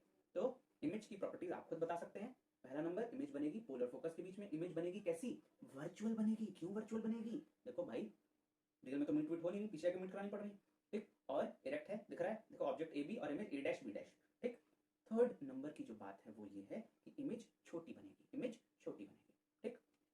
दिख भी रहा है आपको, तो image diminished, virtual and direct, और between pole and focus always. तो ये दो केस हैं। तो आपको क्या समझ में आया, कॉन्वेक्स मिरर के दो केसेस आपको याद रखने हैं।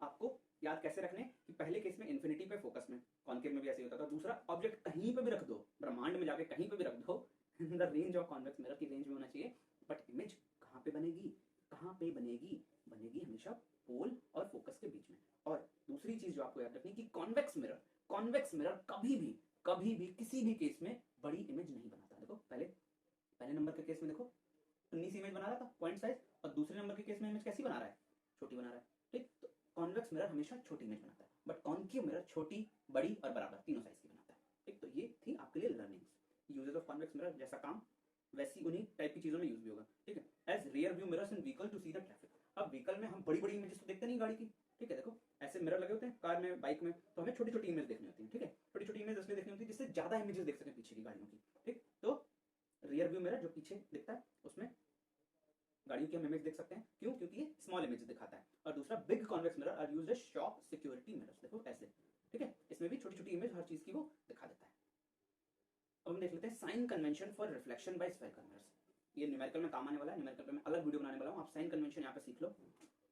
साइन कन्वेंशन में आपको क्या सीखना है, साइन कन्वेंशन, ये देखो जितनी भी डिस्टेंस, देखो साइन कन्वेंशन आप कैसे सीखो, साइन कन्वेंशन आप ऐसे सीख लो कि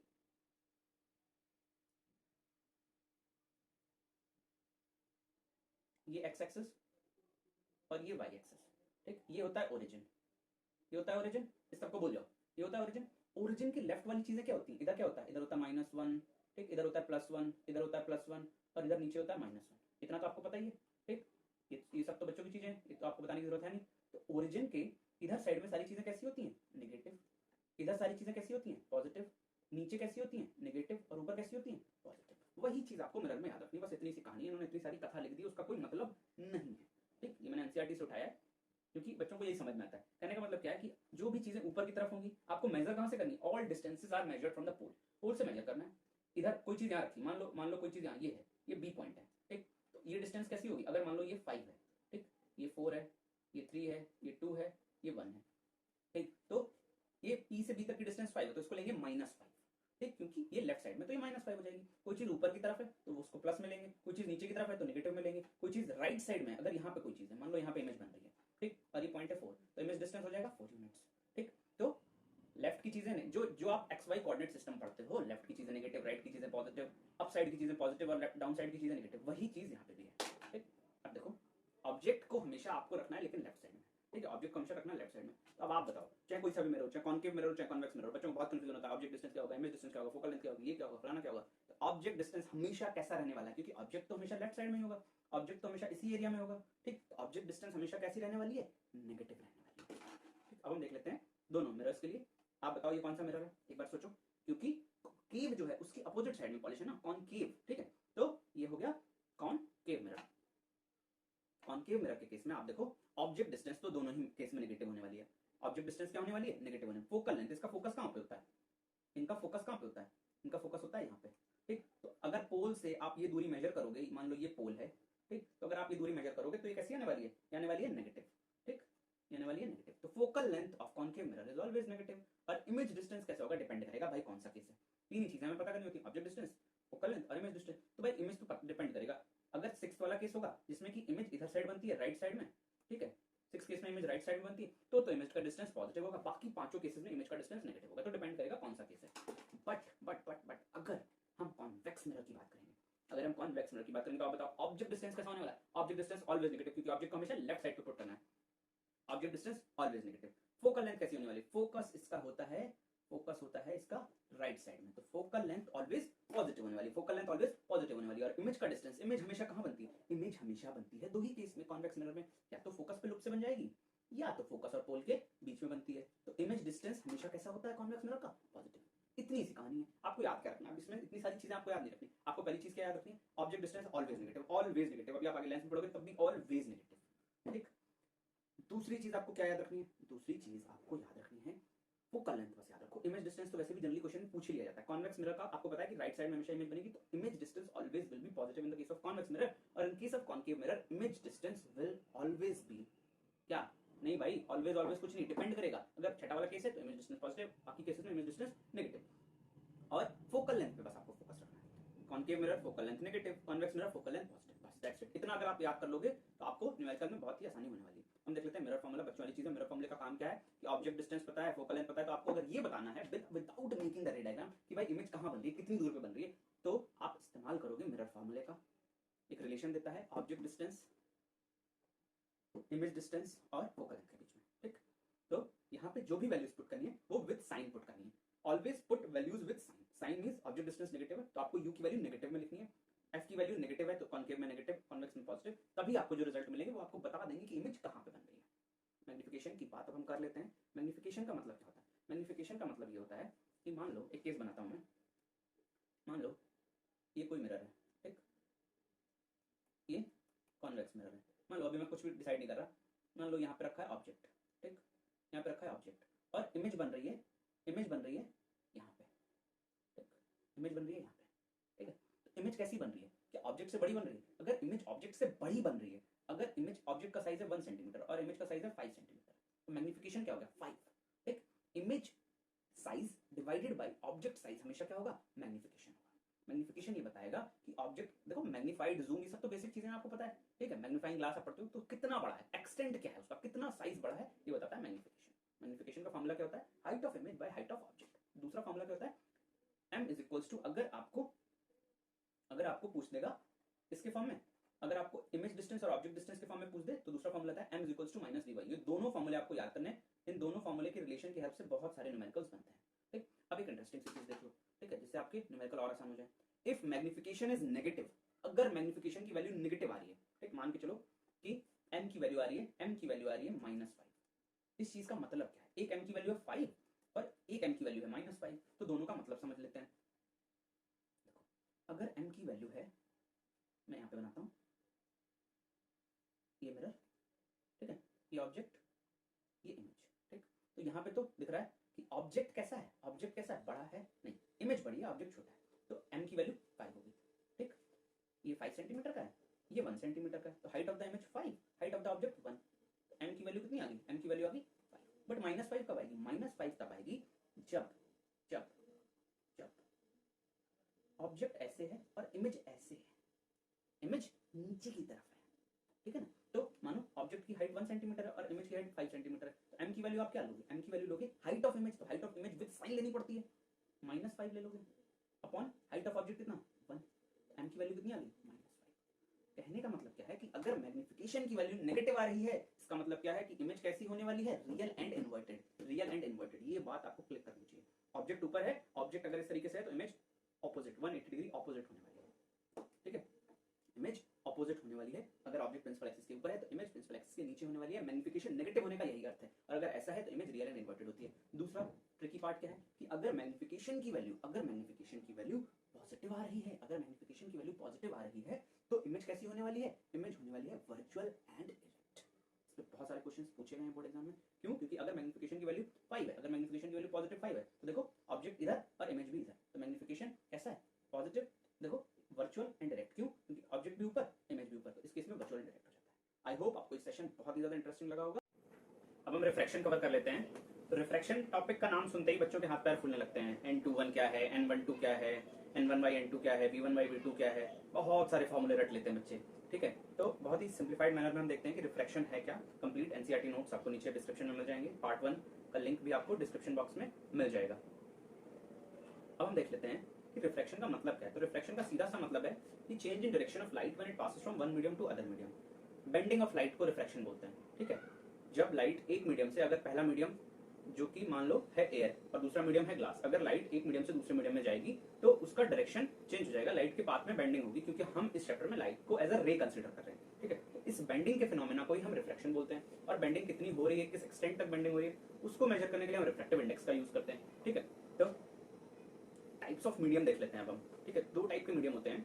एक होता है ऑप्टिकली रेयर मीडियम, जिसकी की ऑप्टिकल डेंसिटी कम होगी, ठीक है। ऑप्टिकल डेंसिटी को नॉर्मल डेंसिटी से कंफ्यूज मत करना, बहुत ही शानदार कॉन्सेप्ट है, समझ लेते हैं। तो यार नॉर्मल डेंसिटी का मतलब क्या होता है? नॉर्मल डेंसिटी आपने पढ़ रखा होगा, मास बाय वॉल्यूम, ठीक है। यहाँ पे डिफरेंस है।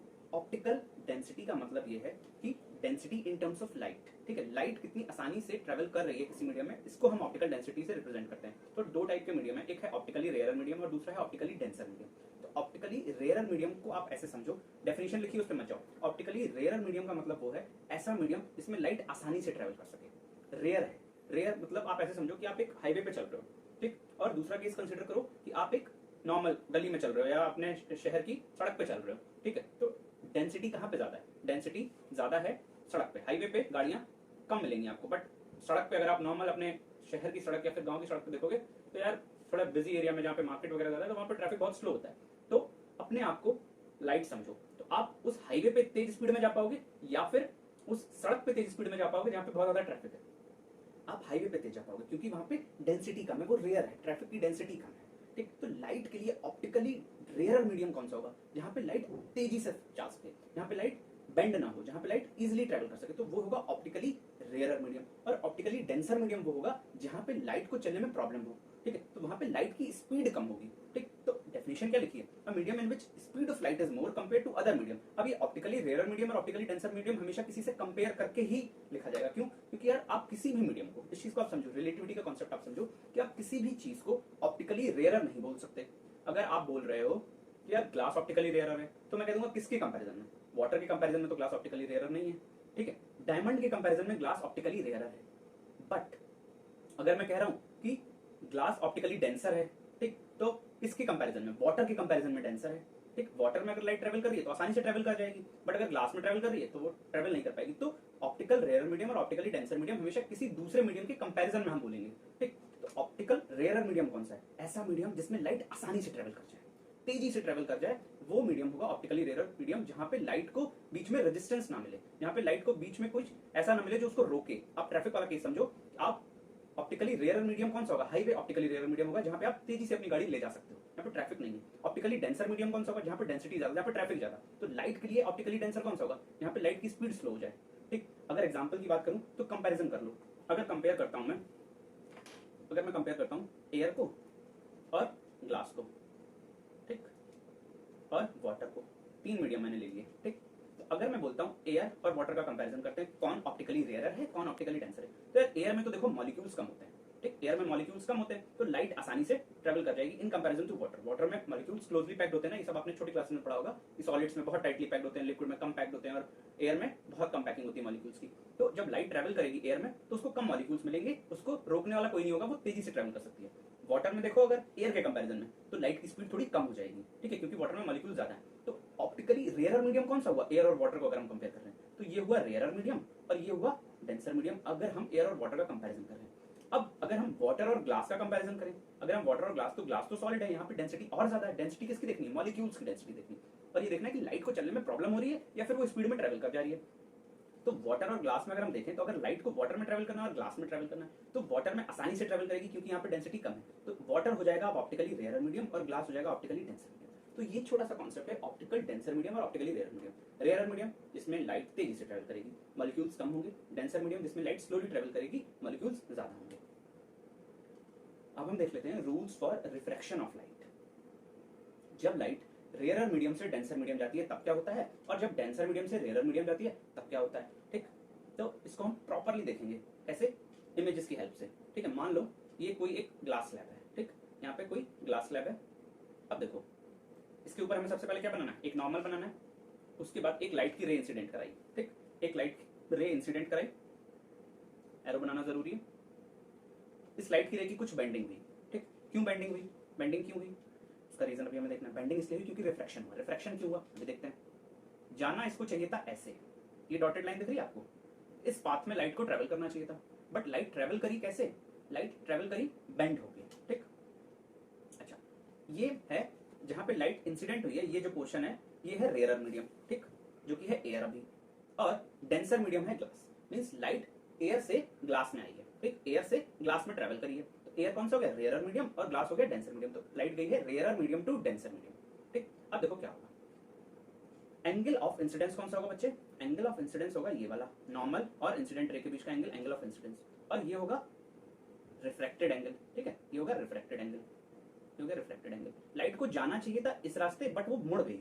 ठीक, तो जब भी लाइट रेयर से डेंसर मीडियम में आएगी, जब भी लाइट रेयर से डेंसर मीडियम में आएगी तो वो मुड़ेगी क्यों, क्योंकि रिफ्रैक्शन हो रहा है। रिफ्रैक्शन होता क्यों है, रिफ्रैक्शन होता है जब लाइट की स्पीड चेंज होती है अलग अलग मीडियम में। ठीक है, एयर में कुछ तेजी से आ रही थी बट जब वो ग्लास में आई तो उसकी स्पीड स्लो हो गई, इस वजह से उसमें बेंडिंग हो गई। ठीक, तो जब लाइट रेयर से डेंसर मीडियम में आएगी तो देखो एरो लगा के आपको क्या मिलने वाला है, लाइट रे बेंड्स टुवर्ड्स द नॉर्मल। ये चीज आपको याद रखनी है कि जब भी लाइट रेयर से डेंसर मीडियम में जाएगी तो नॉर्मल की तरफ बेंड हो गई। देखो जा रही थी इस पाथ पे, ये पाथ नंबर 1 है, ये डॉटेड लाइन से जो बना इस पाथ पे जा रही थी, बट ये देखो ये नंबर 2 क्या है, ये नॉर्मल है। ठीक, तो नॉर्मल की तरफ बेंड हो गई। ये देखो लाइट रे नंबर 3 ये बेंडिंग हुई नॉर्मल की तरफ। एंगल ऑफ इंसिडेंस कौन सा होगा, नॉर्मल और इंसिडेंट रे के बीच का एंगल, और रिफ्रैक्टेड एंगल कौन सा होगा, नॉर्मल और ये जो रिफ्रैक्ट हुई है रे, ये रिफ्रैक्टेड रे, इसके बीच का एंगल। ठीक है, ये होगा आपका एंगल ऑफ रिफ्लेक्शन। तो आपको बस इसमें याद क्या रखना है, जब भी लाइट रेयर मीडियम से डेंसर मीडियम में जाएगी तो नॉर्मल की तरफ बेंड हो जाएगी।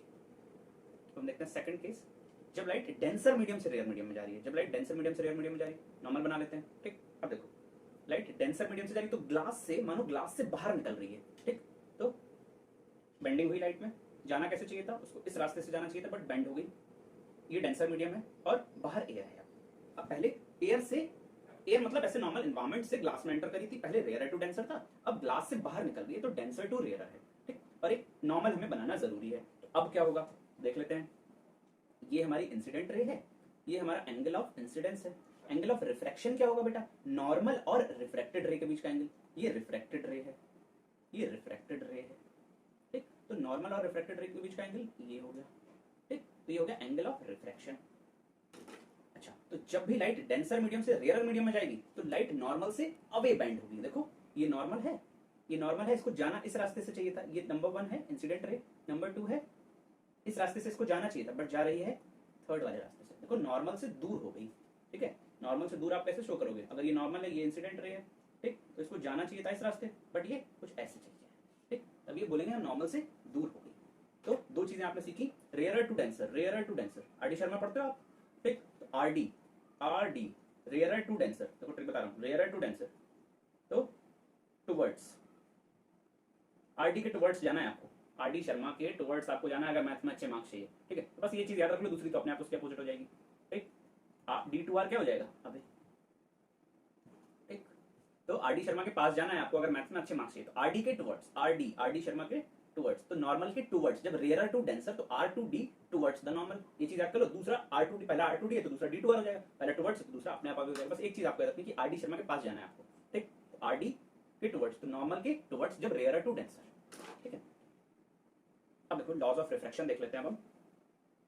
सबसे पहला लॉ, जैसे कि हमने रिफ्लेक्शन में पढ़ा था कि इंसिडेंट रे, रिफ्लेक्टेड रे और नॉर्मल जो है वो सारी सेम प्लेन में लाया करती हैं। दूसरा लॉ इंपॉर्टेंट है, ratio of sine of angle of incidence. देखो एंगल ऑफ इंसिडेंस क्या है, एंगल ऑफ इंसिडेंस है ये, ठीक, और एंगल ऑफ रिफ्लेक्शन ये। तो जो इनका साइन होगा, मान लो sign of I upon sign of R, इसकी वैल्यू हमेशा एक कांस्टेंट आएगी, इसकी वैल्यू हमेशा एक कांस्टेंट आएगी। और ये जो कांस्टेंट होता है इसी को बोला जाता है रिफ्रैक्टिव इंडेक्स, इसी को बोला जाता है रिफ्रैक्टिव इंडेक्स, ठीक। कांस्टेंट कैसे आएगी इसको समझ लो। मान लो साइन आई इंसिडेंट हुई 30 डिग्री एंगल से, ठीक। मान लो इंसिडेंट हुई 30 डिग्री एंगल से और रिफ्लेक्ट हो रही है, मान लेते हैं हम कि 45 डिग्री एंगल से, ठीक। तो sine I by sine R की कुछ वैल्यू आएगी। अगर मान लिया कि इंसिडेंस एंगल हो गया 60 डिग्री तो साइन 60 लिख देंगे, पर ये भी हो गया, मान लो कुछ हो गया 75 हो गया, ठीक, तो नीचे 75 आएगा। तो दोनों का जब भी आप रेशियो करोगे, अगर आप इंसिडेंस की वैल्यू चेंज करोगे तो रिफ्रैक्शन की वैल्यू भी चेंज होगी। तो जब भी दोनों का आप रेशियो लोगे तो हमेशा एक फिक्स्ड वैल्यू आपको मिलने वाली है। ये है लॉ ऑफ रिफ्लेक्शन, जिसको कि हम स्नेल्स लॉ ऑफ रिफ्रैक्शन भी बोलते हैं, ठीक है। ये जो वैल्यू कांस्टेंट होती है इसको हम रिफ्रैक्टिव इंडेक्स बोलते हैं। देखो refractive index is equals to sine of angle of incidence upon sign of angle of refraction. अब बहुत ही प्यारा टॉपिक है रिफ्रैक्टिव इंडेक्स। कैसा बच्चे कंफ्यूज, बस रट लिया refractive index N by C Y V, ये वो फलाना ठीक है, पता नहीं कौन कौन से फॉर्मूले पढ़ लिए, ठीक है, एग्जाम में गए तो सब कंफ्यूज। देखो रिफ्रैक्टिव इंडेक्स मैंने आपको क्या बताया था, रिफ्रैक्टिव इंडेक्स ये बताता है कि जो लाइट की बेंडिंग हो रही है ना वो कितनी हो रही है, इसको वो बताता है, ठीक। जब वो एक मीडियम से दूसरे मीडियम में जाती है तो रिफ्रैक्टिव इंडेक्स का जो फॉर्मूला है, बस आपको एक ही फॉर्मूला याद रखना है, इसी से सारे फॉर्मूले निकलने वाले हैं और कोई भी कंफ्यूजन नहीं। ऐसा कुछ नहीं कि types of formula of refractive index, ये सब कुछ नहीं पढ़ाऊंगा मैं, ठीक है। मैं आपको एक फॉर्मूला बताऊंगा जिससे आप सारे फॉर्मूले खुद ब खुद अभी आप देखोगे कि निकल रहे हैं, और बहुत मजेदार, सबसे फेवरेट टॉपिक है ये मेरा पूरे क्लास 10 की साइंस में, ठीक है। तो refractive index is equals to है बेटा speed of light in first media upon speed of light in second media, ठीक। जैसे कि अभी हमने पहला जो टॉपिक किया था, थोड़ा अगर मैं बैक जाता हूं, मान लो ये इस केस को ले लो, तो एक मीडियम क्या है, एक मीडियम है एयर और दूसरा है ग्लास। तो रिफ्रैक्टिव इंडेक्स क्या हो जाएगा, एक तो रिफ्रैक्टिव इंडेक्स का फॉर्मूला है sine I by sine R, ये भी रिफ्रैक्टिव इंडेक्स होता है। बट अगर आपको एंगल ऑफ इंसिडेंस नहीं दिया, एंगल ऑफ रिफ्लेक्शन नहीं दिया, तो आपको क्या करना है, speed of light in first medium, मान लो ये जो इंसिडेंट रे है इसकी स्पीड है v1 और इसकी जो रिफ्लेक्टेड रे है इसकी स्पीड है v2, तो v1 बाई v2 जब आप कर दोगे तो आपको रिफ्रैक्टिव इंडेक्स मिल जाएगा, जिसको हम n से रिप्रेजेंट करते हैं, ठीक। तो रिफ्रैक्टिव इंडेक्स क्या है, speed of light in first media upon speed of light in second media, ठीक। अब देखो ऑप्टिकली डेंसर मीडियम, अभी जो हमने पढ़ा था ना, इस चीज को समझ लो। ऑप्टिकली डेंसर मीडियम कौन सा है, अब आप खुद बताओगे, एक बार दिमाग में सोचो। डेंसर मीडियम जहां पर डेंसिटी बहुत ज्यादा, ट्रैफिक बहुत ज्यादा मींस लाइट को चलने में बहुत ज्यादा प्रॉब्लम होने वाली है, प्रॉब्लम होने वाली तो लाइट की स्पीड स्लो होने वाली है, इतना पता है। जो भी ऑप्टिकल डेंसर मीडियम होते हैं, जो भी ऑप्टिकल डेंसर होते हैं, जिनकी डेंसिटी, डेंसर मींस डेंसिटी है ये, तो उनका रिफ्रैक्टिव इंडेक्स ज्यादा होगा, उनका क्या होगा, ज्यादा रिफ्रैक्टिव इंडेक्स ज्यादा होगा। बस ये चीज आपको याद रखनी है। अगर मैं इसको ऐसे बताऊं तो आप ये चीज लिख सकते हो कि जो ऑप्टिकल डेंसिटी है, ऑप्टिकल, इससे आपके भाई ऐसे समझ लो कि बोर्ड एग्जाम का कोई भी क्वेश्चन, इतना प्यारा कॉन्सेप्ट बता रहा हूं कि बोर्ड एग्जाम का कोई भी क्वेश्चन, क्या आप किसी भी बुक से क्वेश्चन कर लेना, आप क्वेश्चन फंसने नहीं वाले रिफ्रैक्टिव इंडेक्स पे, ठीक है। ये कॉन्सेप्ट अगर आपने अपने दिमाग में बसा लिया, ऑप्टिकल डेंसिटी जो होती है, ऑप्टिकल डेंसिटी जो होती है वो डायरेक्टली प्रोपोर्शनल होती है रिफ्रैक्टिव इंडेक्स के, बस ये चीज याद रखो, ठीक। अगर ऑप्टिकली डेंसर मीडियम है, डेंसिटी ज्यादा है, तो रिफ्रैक्टिव इंडेक्स ज्यादा होने वाला है। अभी हम बहुत प्यारे एनसीईआरटी के क्वेश्चन देखेंगे जिससे आपका एकदम दिमाग खोलने वाला है, ठीक है। तो ऑप्टिकल डेंसर मीडियम का रिफ्रैक्टिव इंडेक्स ज्यादा होगा और ऑप्टिकली रेयर मीडियम का रिफ्रैक्टिव इंडेक्स कम होगा, बस ये दो चीजें, ठीक। तो रिफ्रैक्टिव इंडेक्स का मतलब क्या हुआ, speed of light in first media. First media कौन सा होगा, जिसपे लाइट इंसिडेंट होगी वो होगा फर्स्ट मीडिया, ठीक। जिससे लाइट बाहर निकलेगी वो होगा सेकंड मीडिया, ठीक है। तो रीजन ऑफ रिफ्रैक्शन क्या होता है, रीजन ऑफ रिफ्रैक्शन होता है कि जो रिफ्रैक्शन ऑफ लाइट होता है वो होता है इस वजह से है क्योंकि लाइट की जो स्पीड होती है वो अलग अलग मीडियम में अलग अलग होती है, ठीक है। इस वजह से जब वो एक मीडियम से दूसरे मीडियम में जाती है तो वो उस नॉर्मल स्पीड से जा नहीं पाती जिससे वो पहले आ रही थी, तो वो बेंड हो जाती है, स्लो हो जाती है, इस वजह से रिफ्रैक्शन होता है, ठीक है। तो ये रीजन ऑफ रिफ्रैक्शन एग्जाम में पूछा जा चुका है। टाइप्स ऑफ रिफ्रैक्टिव इंडेक्स, दो टाइप के रिफ्रैक्टिव इंडेक्स होते हैं। अब यहां से शुरू होती है इंटरेस्टिंग कहानी, ठीक है। टाइप्स ऑफ रिफ्रैक्टिव इंडेक्स, इसमें सबसे ज्यादा कंफ्यूजन, एक होता है एब्सोल्यूट रिफ्रैक्टिव इंडेक्स और दूसरा होता है रिलेटिव रिफ्रैक्टिव इंडेक्स। कोई इधर उधर की बातें नहीं बताऊंगा, एकदम सॉलिड बात बताऊंगा। एब्सोल्यूट रिफ्रैक्टिव इंडेक्स, दूसरा होता है रिलेटिव रिफ्रैक्टिव इंडेक्स।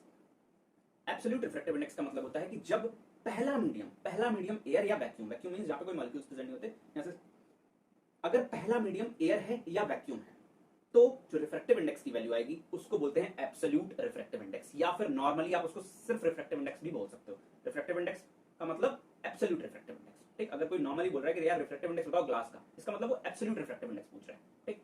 तो एब्सोल्यूट रिफ्रैक्टिव इंडेक्स होता कब है, एब्सोल्यूट रिफ्रैक्टिव इंडेक्स होता है, रिफ्रैक्शन क्या है, रिफ्रैक्शन ऐसा फिनोमेना है जहाँ पे दो मीडियम इन्वॉल्व होते हैं। तो एब्सोल्यूट रिफ्रैक्टिव इंडेक्स हम उसको बोलेंगे जब लाइट पहले मीडियम से दूसरे मीडियम में जा रही है, और पहला मीडियम क्या है, या तो वो वैक्यूम है या तो वो एयर है। ठीक, अब देखो ये वाला केस हमने पढ़ा था अभी पहले, रेयर मीडियम से डेंसर मीडियम में जा रही है। ठीक है, तो पहला मीडियम क्या है, फर्स्ट मीडियम इज एयर और सेकंड मीडियम इज ग्लास। तो पहला मीडियम क्या है, एयर। अब इस टाइम पे अब यार जो भी रिफ्रैक्टिव इंडेक्स आने वाला है, देखो एयर का तो रिफ्रैक्टिव इंडेक्स होता है 1, एयर का रिफ्रैक्टिव इंडेक्स ऑफ एयर जो होता है वो होता है 1। ठीक, रिफ्रैक्टिव इंडेक्स ऑफ एयर होता है 1, इसको डब्बे में बंद कर लो। ठीक, अब अगर हमें ग्लास का रिफ्रैक्टिव इंडेक्स अगर चाहिए, ठीक, ग्लास का रिफ्रैक्टिव इंडेक्स चाहिए, तो वो एब्सोल्यूट रिफ्रैक्टिव इंडेक्स होगा। क्यों? क्योंकि ग्लास में लाइट एंटर कर रही है एयर से। ठीक, अगर ग्लास में लाइट एंटर कर रही होती वाटर से, तो हम रिलेटिव रिफ्रैक्टिव इंडेक्स निकालेंगे, जो कि आगे पढ़ने वाले हैं हम। अब देखो रिफ्रैक्टिव इंडेक्स का एक ही फॉर्मूला मैंने बताया आपको, speed of light in first media upon speed of light in second media, simple concept. तो अब देखो तो रिफ्रैक्टिव इंडेक्स क्या हो जाएगा, लाइट इन एयर, क्योंकि फर्स्ट मीडियम क्या है, एयर, सेकंड मीडियम क्या है, कोई भी मीडियम हो सकता है, जो भी है, तो हम लिख देंगे लाइट इन सेकंड मीडियम या सिर्फ मीडियम। ठीक, तो speed of light in air क्या होती है बेटा, सी बोलते हैं ना उसको हम। तो रिफ्रैक्टिव इंडेक्स का फॉर्मूला क्या हो गया, रिफ्रैक्टिव इंडेक्स को हम एन से रिप्रेजेंट करते हैं, स्मॉल एन से। ठीक है, या फिर हम उसको n2 से भी रिप्रेजेंट कर सकते हैं, क्योंकि वो सेकंड मीडियम का रिफ्रैक्टिव इंडेक्स है। फर्स्ट मीडियम तो एयर है, उसका तुम्हें पता है 1, सेकंड मीडियम का इसलिए n2। या फिर अगर ये ग्लास है तो आप Ng भी लिख सकते हो। ठीक, अगर ये ग्लास है तो आप Ng लिख दो, तो वो क्या हो जाएगा, C/V। एक ही फॉर्मूला है, speed of light in first media upon speed of light in second media. तो फर्स्ट मीडिया लाइट की स्पीड क्या है, फर्स्ट मीडिया क्या है, एयर, और एयर में, एयर बोलो या वैक्यूम बोलो, उसमें लाइट की स्पीड क्या होती है, 3 × 10⁸ मीटर पर सेकंड। ठीक, वैसे एयर का 1.03 होता है, बट हम 1 ही कंसीडर करते हैं। Speed of light in vacuum क्या होती है, 3 × 10⁸ मीटर पर सेकंड। तो आपको अगर रिफ्रैक्टिव इंडेक्स पूछ दिया, अगर मैंने आपसे पूछा बेटा ग्लास का रिफ्रैक्टिव इंडेक्स बताओ, तो आप पूछोगे सर किसके रिस्पेक्ट में। यार अगर मैंने पूछा ग्लास का बताओ, इट मींस कि वो एयर के ही रिस्पेक्ट में पूछा है। तो एयर के रिस्पेक्ट में जब होता है रिफ्रैक्टिव इंडेक्स, उसको हम एब्सोल्यूट रिफ्रैक्टिव इंडेक्स बोल देते हैं। तो क्या हो जाएगा, अगर मुझे एयर की स्पीड तो पता ही है, एयर में लाइट की स्पीड 3 × 10⁸ पता ही है, तो हम डायरेक्ट से फॉर्मूला लगा देंगे, एन ऑफ जी हमें ग्लास का बताना है, तो C/V, बस हमें V पता चल जाएगा कि ग्लास में लाइट की स्पीड क्या है। अगर वो पता चल जाए तो हम रिफ्रैक्शन आंसर फटाफट से बता देंगे। तो यही एक फॉर्मूला है जिसको कि हम बोलेंगे C/V। आई होप आपको ये चीज समझ में आ गई होगी। एब्सोल्यूट रिफ्रैक्टिव इंडेक्स का फॉर्मूला, एब्सोल्यूट रिफ्रैक्टिव इंडेक्स कब होगा, जब लाइट एयर से किसी मीडियम में जाए, तो उस मीडियम का रिफ्रैक्टिव इंडेक्स निकालना है, C/ उस मीडियम में जो लाइट की स्पीड है V। खत्म।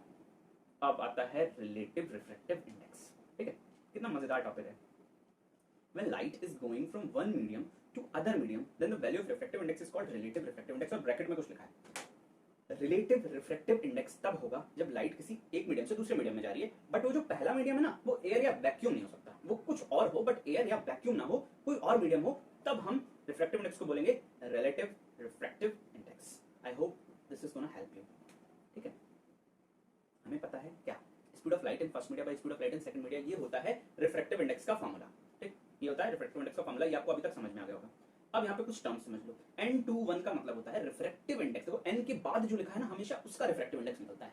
n के बाद अगर मैंने 2 लिख दिया तो सेकंड वाले मीडियम का रिफ्रैक्टिव इंडेक्स निकलेगा, n के बाद अगर मैंने 1 लिख दिया तो फर्स्ट वाले मीडियम का रिफ्रैक्टिव इंडेक्स निकलेगा। किसी का भी निकाल लो, 2 मीडियम होने वाले हैं, पहला एयर तो है नहीं, कोई और मीडियम है। ठीक, अगर n21 लिखा है, n21 का मतलब है refractive index of second medium with respect to first medium. Second का हमें निकालना है, बट किसके रिस्पेक्ट में, इसको ध्यान में रखते हुए, पहले वाले को ध्यान में रखते हुए। ठीक, n12 अगर मैं बात कर दूंगा, n के बाद क्या लिखा है, n के बाद लिखा है फर्स्ट, तो refractive index of first medium हमें निकालना है सेकंड के रिस्पेक्ट में। और इस n21 को मैं ऐसे भी लिख लेता हूँ, n के बाद जो लिखा है, 2 और 1 आगे लगा दूंगा, तो n के बाद जो लिखा है उसका रिफ्रैक्टिव इंडेक्स निकालना है। चाहे n21 ऐसे लिखो, चाहे n12 ऐसे लिखो, n21 n के बाद जो लिखा है उसका हमें रिफ्रैक्टिव इंडेक्स निकालना है। अब n12 की बात करते हैं, n12 क्या हो जाएगा, refractive index of first with respect to second.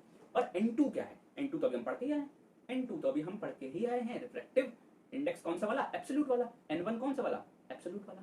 ठीक, n2 अगर सिर्फ n2 लिखा है, it means refractive index of second medium कौन सा वाला, किसके रिस्पेक्ट में, एयर के रिस्पेक्ट में, तो एब्सोल्यूट हो जाएगा। ठीक, तो ये कुछ टर्म्स थे। अब हम अपना केस कंसीडर करते हैं। कौन सा केस कंसीडर कर रहे हैं, जहां पे लाइट फर्स्ट मीडियम से सेकंड मीडियम में जा रही है, बट वो जो मीडियम है वो पहला वाला मीडियम क्या नहीं है, एयर नहीं है। ठीक, तो यहाँ पे अगर हमें, अब देखो 2 मीडियम है, आप दोनों का रिफ्रैक्टिव इंडेक्स फाइंड आउट कर सकते हो। दूसरे का निकालोगे तो पहले के रिस्पेक्ट में निकालना पड़ेगा, पहले का निकालोगे तो दूसरे के रिस्पेक्ट में निकालना पड़ेगा, सिंपल। इसीलिए तो रिलेटिव है, दूसरे से रिलेट करके निकालना है हमें। ठीक है, तो रिफ्रैक्टिव इंडेक्स का पहला हमें फॉर्मूला पता है, speed of light in first medium by speed of light, उसी का हम यूज करने वाले हैं। देख लो, अगर हमें सेकंड मीडियम का निकालना है, n21 हमें फाइंड आउट करना है, n21 इट मींस हमें रिफ्रैक्टिव इंडेक्स का फाइंड करना है ग्लास का, तो n21 लिख दिया हमने, तो क्या हो जाएगा, speed of light in water upon speed of light in glass. Formula क्या होता है, रिफ्रैक्टिव इंडेक्स का फॉर्मूला होता क्या है, रिफ्रैक्टिव इंडेक्स का फॉर्मूला होता है पहले मीडियम में स्पीड अपॉन दूसरे मीडियम में स्पीड। तो पहला मीडियम कौन सा है? वाटर, वाटर में स्पीड मान लो v1, दूसरा मीडियम कौन सा है? ग्लास, ग्लास में स्पीड मान लो v2, तो v1 by v2, खत्म हो गया खेल। n21, n21 मींस ग्लास का रिफ्रैक्टिव इंडेक्स आ गया किसके रिस्पेक्ट में? वाटर के रिस्पेक्ट में। n21 को चाहो तो आप ऐसे लिख लो NGW, G का मतलब क्या? ग्लास, W का मतलब क्या? वाटर, ठीक है। तो n21 का मतलब हो गया v1 by v2। ये फॉर्मूला तो आपको पता ही है, speed of light in first upon speed of light in second. बस एक फॉर्मूला यहाँ पे और होता है, वो होता है, ये तो आपको पता है, ये फॉर्मूला नंबर 1 हो गया, n21 is equals to v1 by v2। n21 मतलब सेकंड का रिफ्रैक्टिव इंडेक्स फर्स्ट के रिस्पेक्ट में, ठीक। अब फॉर्मूला नंबर 2 की बात करते हैं। फॉर्मूला नंबर 2 क्या होता है? फॉर्मूला नंबर 2 होता है कि आपको अगर n21 निकालना है, आपको n21 निकालना है, तो आप सिंपली n2 by n1 कर दो, n2 by n1। इससे भी आपको सेकंड वाले का मिल जाएगा फर्स्ट के रिस्पेक्ट में। अब n2 क्या है? n2 है एब्सोल्यूट। अगर आपको एब्सोल्यूट पता है ग्लास का, अगर आपको ग्लास का एब्सोल्यूट पता है और पहले वाले का भी एब्सोल्यूट पता है, तो आप फटाफट से n21 निकाल सकते हो, ठीक है। अब एब्सोल्यूट क्या होता है? एब्सोल्यूट होता है ग्लास का किसके रिस्पेक्ट में? एयर के रिस्पेक्ट में, भी हमने पहले पढ़ लिया, ठीक है। तो सेकंड नंबर का जो फॉर्मूला है जो कि n21 है बेटा, उसमें क्या हो जाता है? उसमें हो जाता है एब्सोल्यूट हमें लेना है सेकंड का बाई फर्स्ट का। बट पहले फॉर्मूले में फर्स्ट की स्पीड बाई सेकंड की स्पीड रहता है, जो कि मेन फॉर्मूला है हमारा, फर्स्ट मीडियम में स्पीड अपॉन सेकंड मीडियम में ही होता है रिफ्रैक्टिव इंडेक्स। बट अगर हम एब्सोल्यूट रिफ्रैक्टिव इंडेक्स के टर्म्स में हमें वैल्यू कैलकुलेट करनी है, अगर हमें स्पीड नहीं दी और हमें एब्सोल्यूट रिफ्रैक्टिव इंडेक्स दे दिया, तो हम कैसे करेंगे? तो हम n2 by n1 कर देंगे। कब n2 by n1 करेंगे? n2 by n1 तब करेंगे जब जिसका हमें निकालना है, जैसे n21 लिखा है, तो n21 का मतलब क्या है? n21 का मतलब है सेकंड का हमें चाहिए, सेकंड वाले का चाहिए किसके रिस्पेक्ट में? फर्स्ट के रिस्पेक्ट में। तो सेकंड वाले को ऊपर लिख दो, n2 by n1। अगर मैं आपसे यही पे बोल देता कि बेटा n12 क्या होगा, n12 क्या होगा, तो इस फॉर्मूले को पलट दो, इस फॉर्मूले को पलट दो, क्या हो जाएगा फॉर्मूला? n1 by n2, ठीक। क्योंकि हमें फर्स्ट का चाहिए, जिसका चाहिए उसको ऊपर रखना है, जिसका चाहिए उसका हमें ऊपर रखना है। n1 मतलब अगर हमें वाटर का चाहिए, वाटर फर्स्ट मीडियम है, तो वाटर का अगर हमें ग्लास के रिस्पेक्ट में चाहिए, तो n1 by n2 कर दो। आई होप आपको समझ में आ रहा होगा, ठीक। अगर हमें यहाँ पे अगर हमें स्पीड के टर्म्स में n12 चाहिए, अगर हमें स्पीड के टर्म्स में n12 चाहिए मान लेते हैं, तो बस n21 का फॉर्मूला v1 by v2 है, तो n12 का पलट दो, v2 by v1 हो जाएगा, खत्म कहानी। इतनी सी आसान कहानी। तो फॉर्मूला नंबर 2 क्या है? फॉर्मूला नंबर 2 है n21 की वैल्यू होती है n2 by n1, और n2 क्या है? एब्सोल्यूट ऑफ सेकंड, और n1 क्या है? Absolute of first. कितना आसान सा टॉपिक है। आई होप आपको दोनों फॉर्मूले समझ में आ गए होंगे। पहला फॉर्मूला है v1 by v2, दूसरा फॉर्मूला है n2 by n1। कब? जब हमें सेकंड का निकालना है पहले के रिस्पेक्ट में। अगर हमें पहले का निकालना होगा, अगर हमें n12 चाहिए, तो इस फॉर्मूले का रेसिप्रोकल कर दो, ये हो जाएगा n1 by n2, क्योंकि n1 पहले, और अगर हमें n12 चाहिए स्पीड के रिस्पेक्ट में, तो हो जाएगा v2 by v1। बस इतनी सी है ये कहानी रिलेटिव रिफ्रैक्टिव इंडेक्स की। आई होप आपको समझ में आ गई होगी। ऑसम एनसीईआरटी क्वेश्चंस लेके आया हूं, जिससे आपका कॉन्सेप्ट एकदम क्रिस्टल क्लियर होने वाला है। पहला क्वेश्चन देखो, अ ray of travelling, a ray of light होगा यहाँ पे, अ ray of light, a ray of light traveling in air enters obliquely in water, obliquely means किसी पर्टिकुलर एंगल पे एंटर कर रही है वाटर में। does the light ray bend towards the normal or away from the normal? बहुत ही आसान question है, चुटकियों में बता दोगे। एयर से कहां जा रही है? वाटर में जा रही है भाई, एयर से वाटर में जा रही है। एयर कौन सा मीडियम होता है? मॉलिक्यूल्स कम होते हैं, rarer medium, optically rarer medium. Water कौन सा? Optically denser medium. तो रेयर से डेंसर, ऑप्टिकली रेयरर से ऑप्टिकली डेंसर, रेयरर से डेंसर, आर से डी, आर डी शर्मा के पास जाना था, तो नॉर्मल के पास जाएगी, नॉर्मल के टुवर्ड्स जाएगी, खत्म कहानी। It bends towards the normal. This is because it is traveling from optically rarer medium to optically denser medium. Numerical. Light enters from air to glass. ठीक है, air to glass जा रही है, having refractive index 1.50। अब ये refractive index किसका दे दिया? refractive index दे दिया ग्लास का एब्सोल्यूट वाला, क्योंकि air to glass जा रही है ना यार, air to glass जा रही है तो ग्लास का एब्सोल्यूट वाला ही होगा। एब्सोल्यूट कौन सा होता है? जब लाइट रे एयर से ट्रेवल करती है। What is the speed of light in glass? अब ग्लास में लाइट की स्पीड पूछ लिया, और वैक्यूम में, वैक्यूम बोले एयर बोले, उसमें स्पीड है 3 × 10⁸। ठीक, तो हमें फार्मूला क्या पता है? हमें फार्मूला पता है speed of light in first medium upon speed of light in second medium. First medium है एयर, तो एयर में लाइट की स्पीड c हो जाएगी, सेकंड मीडियम की लाइट की स्पीड v हो जाएगी। अब आपको निकालना है ये v, ये जो v है ये निकालना है, ग्लास में स्पीड कितनी होने वाली है। तो देख लो, सिंपल क्वेश्चन, रिफ्रैक्टिव इंडेक्स की वैल्यू दे दी, रिफ्रैक्टिव इंडेक्स की वैल्यू आपको गिवन है, रिफ्रैक्टिव इंडेक्स की वैल्यू दे दी 1.50। ठीक है, फार्मूला इंपुट करो, 1.50 इज इक्वल्स टू क्या हो जाएगा? c upon v। c upon v होता है फार्मूला, तो c की वैल्यू कितनी है? 3 × 10⁸ अपॉन v हमें चाहिए, v क्या है? Speed of light in second medium, second medium है ग्लास, ग्लास में स्पीड चाहिए हमें, तो v इक्वल्स टू हो जाएगा बेटा 3 × 10⁸ अपॉन 1.50। आंसर आ जाएगा 2 × 10⁸ मीटर पर सेकंड। आसान क्वेश्चन है। अब देखते हैं next question, find out from table the medium having. इस टाइप के क्वेश्चन बहुत पूछे जाने वाले हैं, अगर कॉन्सेप्ट रिफ्लेक्शन का हिला हुआ है नहीं कर पाओगे। कॉन्सेप्ट आता है, कितना भी मुश्किल क्वेश्चन दे दे आप कर लोगे, चुटकी में कर लोगे। ठीक, कॉन्सेप्ट बस एकदम पक्का होना चाहिए, हिला हुआ नहीं होना चाहिए। एक टेबल दे देंगे, ये table they the, the medium having highest optical density, also find the medium with lowest optical density. बच्चों वाला क्वेश्चन, अगर आप ये वीडियो पूरा देख चुके हैं तो खत्म, कुछ है ही नहीं भैया। रिफ्रैक्टिव इंडेक्स दे रखा है।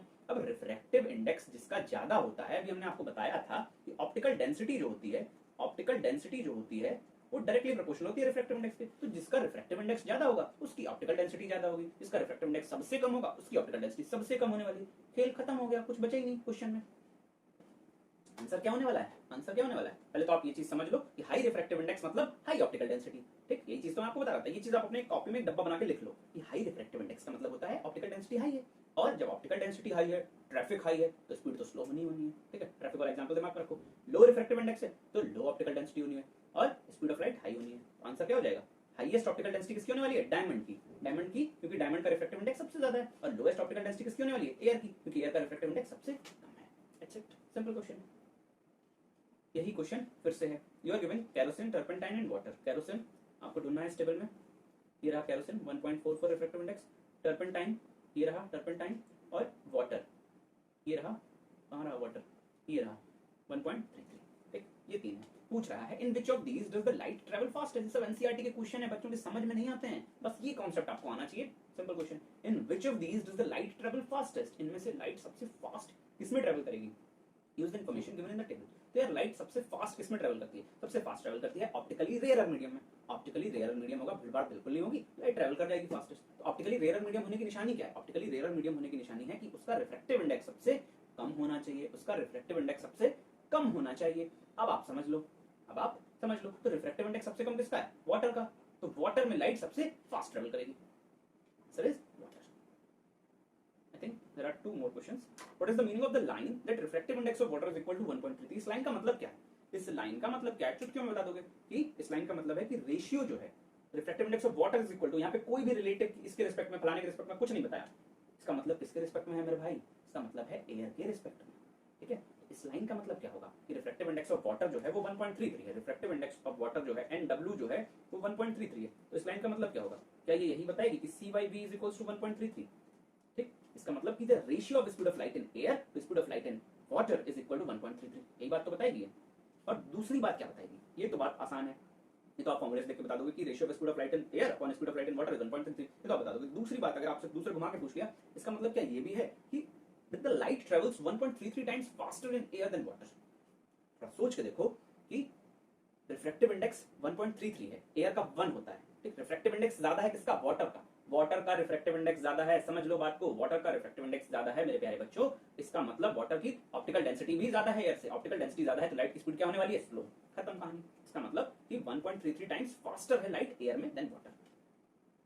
What is the meaning of same question? Diamond is equal to 2.42। आप बता दोगे कि speed of light in air to diamond का जो रेशियो है वो 2.42 है, और इसका मतलब ये भी है कि जो लाइट है वो ट्रैवल करेगी एयर में 2.242 times faster then in diamond, क्योंकि डायमंड की ऑप्टिकल डेंसिटी ज्यादा है, रिफ्रैक्टिव इंडेक्स ज्यादा है। रिफ्रैक्टिव इंडेक्स ज्यादा है जब, इसका मतलब इसमें लाइट स्लो ट्रैवल करेगी। आई होप आपको प्रॉपर्ली रिफ्रैक्शन समझ में। यार देखो, तीन ही तो टॉपिक है इस चैप्टर में।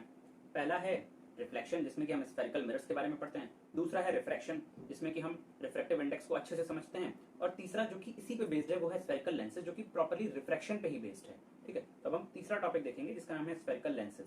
तो लेंस क्या होता है यार? लेंस एक ट्रांसपेरेंट ग्लास होता है जो कि दो स्फेरिकल सर्फेसेस से बाउंड होता है।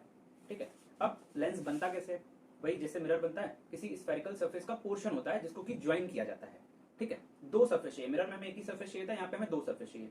ठीक, और ये ग्लास से बना होता है, इस वजह से जब लाइट एंटर करती है, अगर एयर से ग्लास में लाइट एंटर कर रही तो वहां पे रिफ्रैक्शन का फिनोमेना होता है। इस वजह से lens is based on the phenomena of refraction, but mirror is based on the phenomena of reflection. ठीक, तो अब हम देख लेते हैं टाइप्स ऑफ लेंसेज कौन कौन से होते हैं। दो टाइप के लेंस होते हैं, कन्वेक्स लेंस और कॉनकेव लेंस। तो ये आपको दिख रहा है एक कॉन्वेक्स लेंस। तो कॉन्वेक्स लेंस की प्रॉपर्टी क्या है? दूसरा होता है कॉनकेव लेंस। कॉनकेव लेंस इस तरह का दिखता है। ठीक है, अब प्रॉपर्टी देख लेते हैं क्या है। तो कॉन्वेक्स लेंस जो होता है वो थिक एट द एजेस होता है। ठीक है, थिक एट द एजेस होता है। क्या मैं सही बोल रहा हूँ? नहीं, थिक एट द सेंटर होता है। ठीक, और कॉनकेव लेंस कैसा होता है? Concave lens thick at the edges होता है और थिन एट द सेंटर होता है। तो हम इसको पहचानेंगे कैसे? अब अगर आप इनको मिरर से रिलेट करके पढ़ेंगे, अगर आप मिरर से रिलेट करके पढ़ेंगे तो चीजें ज्यादा सही होंगी।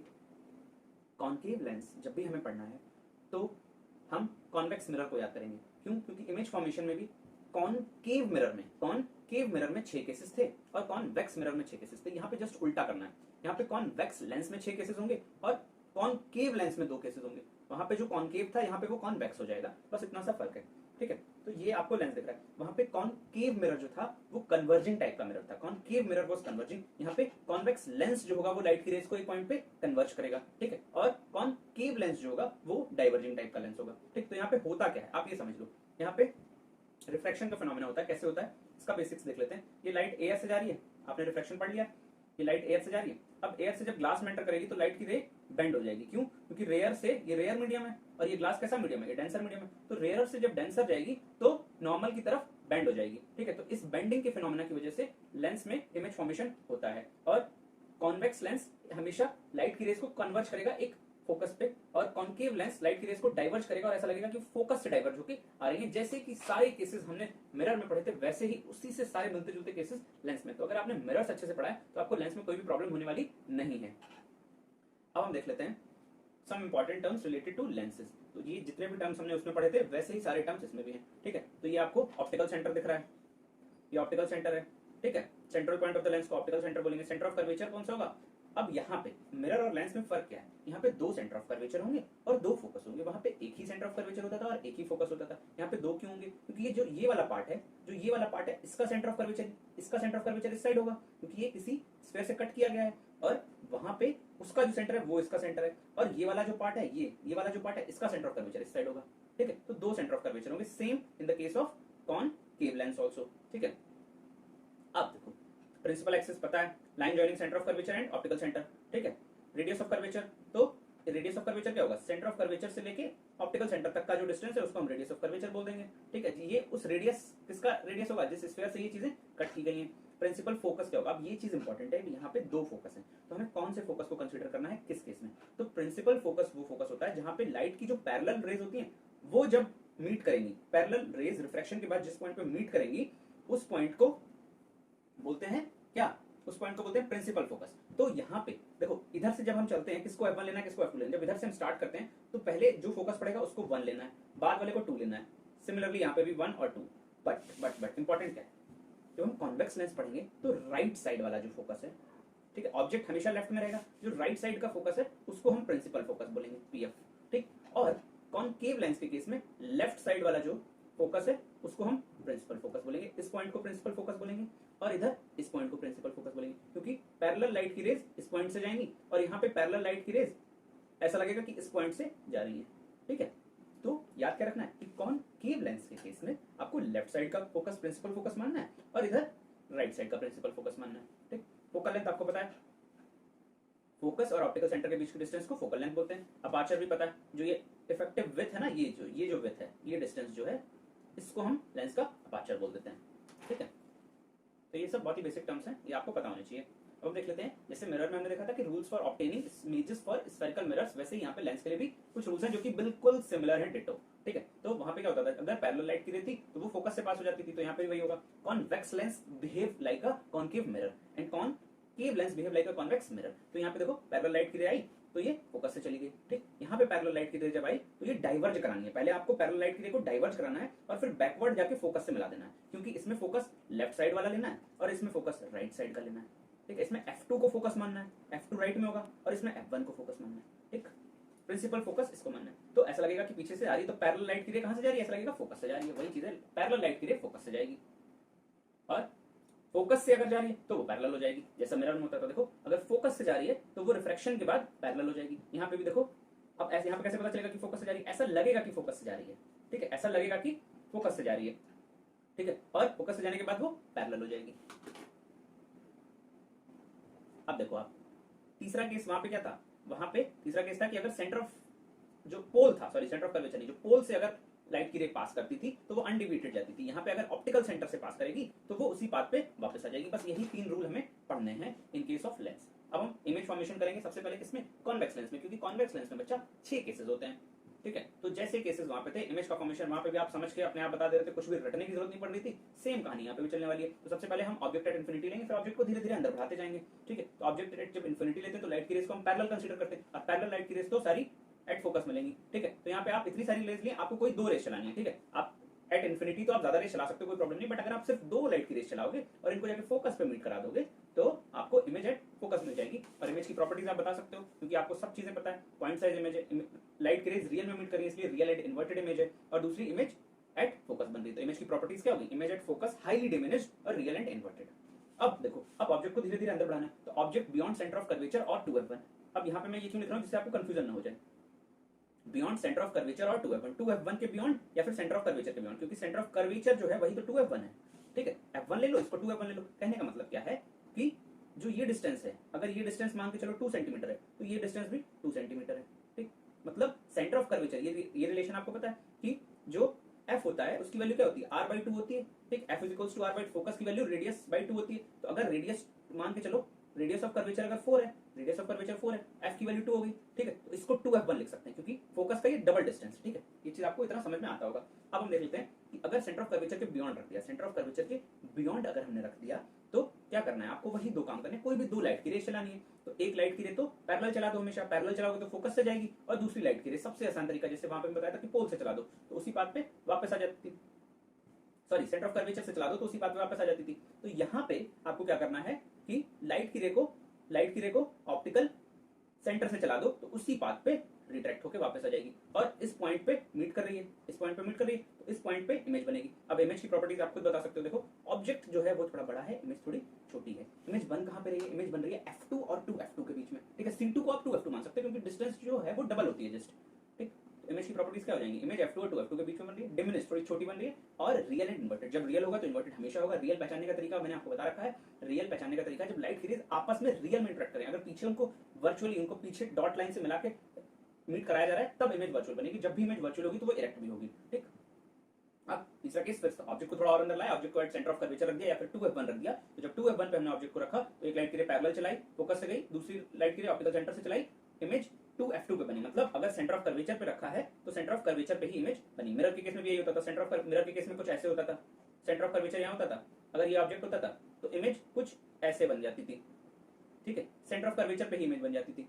कॉनकेव मिरर के केस में तो सेंटर ऑफ कर्वेचर पे अगर हमने ऑब्जेक्ट को रखा है तो सेंटर ऑफ कर्वेचर पे दूसरे साइड जो सेंटर ऑफ कर्वेचर है उधर इमेज बन जाएगी। ठीक है, और इमेज इक्वल साइज की बनेगी, रियल एंड इन्वर्टेड बनेगी, और c2 या 2f2 के ऊपर बनेगी। फिर ऑब्जेक्ट को थोड़ा और अंदर लाए, अब 2f2 के 2f1 के अंदर लाया, सेंटर ऑफ कर्वेचर और इसके अंदर ले आए। ठीक है, तो यहाँ से भी वही काम करना है, पैरेलल लाइट की रे फोकस से, दूसरी लाइट की रे आपको चलानी है इधर से, दूसरी लाइट की रे आपको चलानी है ऑप्टिकल सेंटर से, तो ये इमेज यहाँ पे मिलेगी। अब पहले देखो, ऑब्जेक्ट जैसे जैसे अंदर आता है, ऑब्जेक्ट जैसे जैसे अंदर आता है, इमेज वैसे वैसे आगे बढ़ती जाती है। देखो, पहले ऑब्जेक्ट इन्फिनिटी पे था तो इमेज फोकस पे थी, ऑब्जेक्ट अंदर आया तो इमेज यहाँ आ गई, ऑब्जेक्ट सी पे आया तो इमेज सी पे आ गई, ऑब्जेक्ट और अंदर आया तो इमेज और आगे बढ़ गई। ठीक, तो ऑब्जेक्ट जैसे जैसे अंदर आता है इमेज आगे बढ़ती जाती है। यहाँ पे आपको दिख रहा है कि अब जब इक्वल साइज की हो जाती है उसके बाद वाले केस में इमेज का साइज बढ़ने लगता है। ठीक, तो इमेज बड़ी बनेगी, 2f2 के बियॉन्ड बनेगी, और इमेज रियल एंड इन्वर्टेड बनने वाली है। अब last case, sorry fifth case देख लेते हैं। इसमें आपको ऑब्जेक्ट को और अंदर रखना है, फोकस पे रखना है। तो वहां पे भी जब फोकस पे ऑब्जेक्ट को रख रहे थे तो इमेज इन्फिनिटी पे बन रही थी। यहाँ पे भी जब ऑब्जेक्ट को फोकस पे रख रहे हैं तो एक लाइट की रे पैरेलल एक ऑप्टिकल सेंटर से जाएगी, तो ऐसा लगेगा कि ये मीट नहीं कर रहे हैं, बट हम ये मानते हैं कि ये आगे जाके कहीं मीट करेंगे। तो इस वजह से हम बोलते हैं कि इमेज एट इन्फिनिटी बनेगी। रियल एंड इन्वर्टेड क्यों बनेगी, क्योंकि रियल में मीट करेंगे और हाईली मैग्नीफाइड बनेगी। ऑब्जेक्ट को जब ऑप्टिकल सेंटर और फोकस के बीच में रख देंगे, लास्ट केस वहां कॉनकेव मिरर में भी यही था। तो आपको क्या करना है, दो लाइट की रे चलानी, कोई भी दो चलानी है। ठीक है, एक लाइट की रे तो आप पैरेलल चला दो, फोकस से जाएगी, दूसरी ऑप्टिकल सेंटर से चला दो। अब ऐसा लग रहा है कि भाई ये तो कभी इनका तो मिलन होना ही नहीं है। ठीक है, तो इसको हमें बैकवर्ड प्रोसीड कराना पड़ेगा। तो इस लाइट की रे को हमने इस तरह से बैकवर्ड प्रोसीड कराया, तो जब बैकवर्ड प्रोसीड कराया तो यहाँ पे मीट करे, इस पॉइंट पे मीट करे। जब इस पॉइंट पे मीट करे तो इमेज कैसी दिख रही है अब आपको, देखो ऑब्जेक्ट टुन्नी सा, इमेज इतनी बड़ी। पहली प्रॉपर्टी पता चली, हाईली मैग्नीफाइड। दूसरा, वर्चुअल क्यों, क्योंकि डॉटेड लाइन से मीट कराया, और इरेक्ट क्यों, क्योंकि ऑब्जेक्ट भी प्रिंसिपल एक्सिस के ऊपर और इमेज भी प्रिंसिपल एक्सिस के ऊपर। ठीक है, और इमेज बनकर same side of the lens. ठीक है, तो ये इमेज की प्रॉपर्टीज हो गई। अब हम देख लेते हैं यूजेस ऑफ कॉन्वेक्स लेंस। चश्मे में यूज होता है हाइपरमेट्रोपिया को ठीक करने के लिए। ठीक है, मैग्नीफाइंग ग्लास की तरह यूज कर सकते हैं क्योंकि एक मैग्नीफाइड इमेज देता है हमें।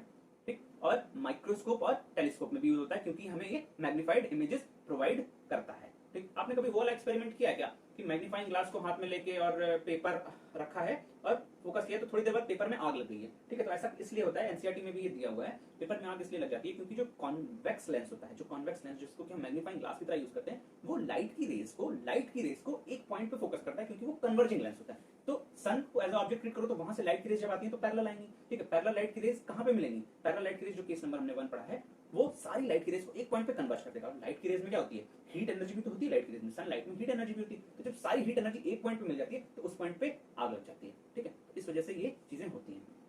Image formation by concave lens सिर्फ दो ही केस होंगे और बहुत ही आसान है, जैसे कॉन्वेक्स मिरर था। ठीक है। तो पहला केस वही ऑब्जेक्ट को एट इन्फिनिटी रख दो, दूसरे केस में ऑब्जेक्ट को कहीं पे भी रख दो। तो ऑब्जेक्ट एट इन्फिनिटी जब रखोगे तो आपको करना क्या है, पैरेलल लाइट की रे को डाइवर्ज करा दो और बैकवर्ड ऐसे मीट कराओ, ऐसा लगे कि पैरेलल लाइट की रे फोकस से जाके मिल रही है। ठीक, तो इमेज कहां पे बन गई, एट फोकस बन गई। इमेज हमेशा कॉनकेव लेंस में और कॉन्वेक्स मिरर में हमेशा वर्चुअल एंड डायरेक्ट बनेगी, सेम साइड पे बनेगी, ठीक है, और फोकस पे बन रही है। देखो image at focus highly diminished और वर्चुअल एंड डायरेक्ट। दूसरा केस क्या है, ऑब्जेक्ट को इन्फिनिटी और ऑप्टिकल सेंटर के बीच में कहीं, ये देखो ये ऑप्टिकल सेंटर है, यहां से यहां जितनी प्रिंसिपल एक्सिस की लाइन है कहीं पे भी रख दो, कहीं पे भी रख दो। करना क्या है भाई, एक लाइन पैरेलल चलाओ, डाइवर्ज हुई, बैकवर्ड प्रोसीड, डाइवर्ज होने के बाद बैकवर्ड प्रोसीड, क्यों, क्योंकि ऐसा लगे फोकस से आ रही है। ठीक, फोकस से दूसरी लाइट गिरे, यहीं से चला दो ऑप्टिकल सेंटर से, तो उसी पाथ पे वापस हो जाएगी। ठीक, तो यहाँ पे इस पॉइंट पे मीट करी, जहाँ पे मीट करेगी वहीं तो इमेज बनेगी। तो इमेज हमेशा वहां पे भी, उस कॉन्वेक्स मिरर में भी यही सेम केस होता था कि इमेज हमेशा पोलर फोकस के बीच में बनती थी। तो इमेज यहाँ पे भी हमेशा ऑप्टिकल सेंटर और फोकस के बीच में बनेगी। इमेज हमेशा टन्नी सी बनेगी, छोटी बनेगी। कॉनकेव लेंस कभी भी बड़ी इमेज नहीं दे सकता, कॉन्वेक्स मिरर कभी भी बड़ी इमेज नहीं दे सकता। ठीक है, तो इमेज छोटी सी बनेगी, वर्चुअल एंड डायरेक्ट आपको दिख रही है। वर्चुअल क्यों, क्योंकि बैकवर्ड प्रोसीड करना पड़ा है, और डायरेक्ट क्यों, क्योंकि ऑब्जेक्ट भी ऊपर और इमेज भी ऊपर। अगर ऐसे उल्टा हो जाता तो रियल एंड इन्वर्टेड हो जाती। ठीक है, तो ये कुछ प्रॉपर्टीज हो गई। तो यहाँ से हमें दो चीजें पता चली कि कॉनकेव लेंस कभी भी बड़ी इमेज नहीं बना सकता। यूजेस ऑफ कॉनकेव लेंस की बात करें, ठीक है, चश्मे में ये भी यूज होता है मायोपिया को ठीक करने के लिए, और स्पाई होल्स इन डोर्स में भी यूज होता है। ठीक है, क्योंकि ये हमेशा छोटी इमेज बनाता है। अब हम साइन कन्वेंशन देख लेते हैं स्फेरिकल लेंस के लिए, जैसे हमने मिरर्स में देखा था। तो जो कहानी उसमें थी वही कहानी उसमें है। आपको क्या करना है, आपको एक्स वाई एक्सिस बना लेनी है। ऊपर के सारे डिस्टेंस पॉजिटिव, राइट के सारे डिस्टेंस पॉजिटिव, लेफ्ट के सारे डिस्टेंस नेगेटिव, ठीक है, और डाउनवर्ड के सारे डिस्टेंस नेगेटिव। ठीक, बस इतनी कहानी करनी है, और इस पॉइंट से चीजों को मेजर करना है। इस पॉइंट से यहाँ गए पॉजिटिव, यहाँ से लेफ्ट में गए नेगेटिव, यहाँ से नीचे गए नेगेटिव, यहाँ से ऊपर गए पॉजिटिव। ठीक है, तो जो ऊपर वाले सारे डिस्टेंस है वो पॉजिटिव होंगे, राइट साइड के सारे डिस्टेंस पॉजिटिव होंगे, लेफ्ट के सारे डिस्टेंस नेगेटिव होंगे, और डाउनवर्ड के सारे डिस्टेंस नेगेटिव होंगे। ठीक है, बाकी कोई कहानी आपको नहीं समझनी, सिर्फ एक चीज दूसरी याद रखनी कि ऑब्जेक्ट को हमेशा लेफ्ट साइड पे ही प्लेस करना है। इस वजह से ऑब्जेक्ट डिस्टेंस, क्योंकि ऑब्जेक्ट को हमेशा आप लेफ्ट साइड पे प्लेस कर रहे हो, तो यहाँ से आपको डिस्टेंस मेजर करनी है ऑप्टिकल सेंटर से। ऑप्टिकल सेंटर से इधर जब जाओगे तो इधर नेगेटिव ही तो होता है एक्स वाई एक्सिस में, तो ऑब्जेक्ट डिस्टेंस हमेशा कैसी होगी, object distance will always B negative. ठीक, उसके बाद हम देख लेते हैं कॉनकेव और कॉन्वेक्स मिरर में क्या कहानी होने वाली। तो कॉन्वेक्स लेंस की अगर हम बात करें तो ऑब्जेक्ट डिस्टेंस ऑलवेज नेगेटिव होने वाली है। फोकल लेंथ, फोकस इसमें राइट साइड में होता है, राइट साइड में प्रिंसिपल फोकस। ठीक है, तो राइट साइड में प्रिंसिपल फोकस होता है, तो राइट साइड की चीजें हमेशा हमें पॉजिटिव लेनी, तो फोकल लेंथ हमेशा पॉजिटिव होने वाली है, और इमेज डिस्टेंस डिपेंड करेगा केस के ऊपर। ठीक है, कॉनकेव लेंस की बात कर लेते हैं, तो इमेज डिस्टेंस तो यू ऑलवेज नेगेटिव लेना है, यू ऑलवेज नेगेटिव लेना। फोकल लेंथ यहाँ पे ये वाला फोकस होता है लेफ्ट साइड में, तो फोकल लेंथ हमेशा नेगेटिव हो जाएगी, लेफ्ट प्रिंसिपल फोकस होता है। और इमेज डिस्टेंस, इमेज भी हमेशा लेफ्ट साइड में बनती है, इमेज हमेशा लेफ्ट साइड में बनती है। अभी दो केस देखे, एक बार फोकस पे बन जाती है और एक बार फोकस और इसके बीच में बन जाती है। ठीक, दो ही केस से इमेज बनती है, तो इमेज डिस्टेंस भी हमेशा नेगेटिव। तो आपको मोटी मोटी दो बातें क्या समझ में आई, चाहे तो भाई कॉनकेव लेंस हो या कॉन्वेक्स मिरर हो, ठीक, कॉनकेव मिरर में भी और कॉनकेव लेंस में भी focal length always negative. Convex word सुनते ही फोकल लेंथ ऑलवेज पॉजिटिव। ठीक है, कॉन्वेक्स लेंस में देखो फोकल लेंथ पॉजिटिव है, कॉन्वेक्स मिरर में भी focal length positive. Concave lens में फोकल लेंथ नेगेटिव है, तो कॉनकेव मिरर में भी फोकल लेंथ नेगेटिव थी। तो कॉनकेव वर्ड ही नेगेटिव है, फोकल लेंथ के लिए कॉनकेव वर्ड नेगेटिव है और फोकल लेंथ के लिए कॉन्वेक्स वर्ड पॉजिटिव है। कंफ्यूजन नहीं होने चाहिए। लेंस फॉर्मूला वहाँ पे मेरा फॉर्मूला 1/v + 1/u = 1/f होता था, यहाँ पे बस एक माइनस का डिफरेंस है। इस फॉर्मूले का काम क्या है, इस फॉर्मूले का ये काम है कि अगर हमें किसी भी लेंस की फोकल लेंथ पता है, जो कि हमें पता होती है, और अगर हमें किसी भी ऑब्जेक्ट डिस्टेंस पता है, अगर हमें कोई ऑब्जेक्ट डिस्टेंस पता है, तो हम ये बता सकते हैं बिना कोई इमेज बनाए, बिना कोई ड्राइंग बनाए, इमेज कहाँ पे बनेगी, v की वैल्यू हम फाइंड आउट कर सकते हैं विद लेंस फॉर्मूला। ठीक है, अच्छा, मैग्निफिकेशन ऑफ लेंस की बात कर लेते हैं आप। ठीक है, तो मैग्निफिकेशन का मतलब मैंने आपको मिरर में जैसे बताया था वैसे ही यहाँ पे है। मैग्निफिकेशन का मतलब क्या होता है कि अगर ऑब्जेक्ट की हाइट इतनी सी है और इमेज की हाइट बढ़ गई, ठीक है, ऑब्जेक्ट की हाइट मानो 1 सेंटीमीटर, इमेज की हाइट मानो 3 सेंटीमीटर, तो मैग्निफिकेशन की वैल्यू क्या होती है, इमेज की हाइट अपॉन ऑब्जेक्ट की हाइट 3/1। ये बताएगा कि इमेज जो है वो कितनी बड़ी है। ठीक है, तो ये m की वैल्यू अगर 3 है तो ये बताएगा कि इमेज 3 गुनी बड़ी है। ठीक, और दूसरी चीज मैंने आपको ये बताई थी कि अगर ऑब्जेक्ट ऊपर है और इमेज नीचे है तो मैग्निफिकेशन की वैल्यू नेगेटिव आती है। जब मैग्निफिकेशन की वैल्यू नेगेटिव, अगर मैग्निफिकेशन की वैल्यू m = -3 लिख दिया मैंने, तो m = -3 का मतलब ये होगा बेटा कि इमेज तो 3 गुनी बड़ी होगी बट इमेज उल्टी होगी। क्यों, क्योंकि डिस्टेंस इमेज का नीचे की तरफ हो जाएगा, जब नीचे की तरफ हो जाएगा तो हम उसको माइनस में लेंगे। ठीक, 3 सेंटीमीटर अगर ये ऐसे हो जाए तो इसको हम -3 लेंगे, तो m की वैल्यू -3 आ जाएगी। तो ये बताएगा हमें कि अगर ऑब्जेक्ट ऊपर है और इमेज भी ऊपर है तो मैग्निफिकेशन पॉजिटिव। इट मींस कि वर्चुअल एंड डायरेक्ट के केस में मैग्निफिकेशन की वैल्यू हमेशा हमें पॉजिटिव मिलने वाली है, और रियल एंड इन्वर्टेड जब ऑब्जेक्ट ऊपर और इमेज नीचे तो मैग्निफिकेशन की वैल्यू हमें हमेशा नेगेटिव मिलने वाली है। यही कहानी यहाँ पे लिखी हुई है। पहले तो मैग्निफिकेशन का ये डेफिनेशन लिखी हुई है, height of image upon height of object. ठीक है, दूसरा क्या है, एक फॉर्मूला m = v/u भी होता है। ठीक, अगर मैग्निफिकेशन की वैल्यू नेगेटिव है तो इमेज रियल एंड इन्वर्टेड होने वाली है, और मैग्निफिकेशन की वैल्यू पॉजिटिव है तो इमेज हमेशा वर्चुअल एंड इरेक्ट होने वाली है। पावर ऑफ लेंस की बात कर लेते हैं। हमने चश्मे लगाए हैं हमेशा, मतलब मैंने नहीं लगाया, आपने देखे होंगे अपने फ्रेंड्स को, जो भी लोग चश्मे यूज करते हैं तो वो हमेशा बोलते रहते हैं यार मेरे लेंस की ना चश्मे की पावर पॉजिटिव है नेगेटिव। बच्चे हमेशा कंफ्यूज, भाई क्या बोलते हो? ठीक है, तो ये समझ लो कि आपको पता चल जाएगा कि चश्मे की पावर पॉजिटिव कब है और नेगेटिव कब है।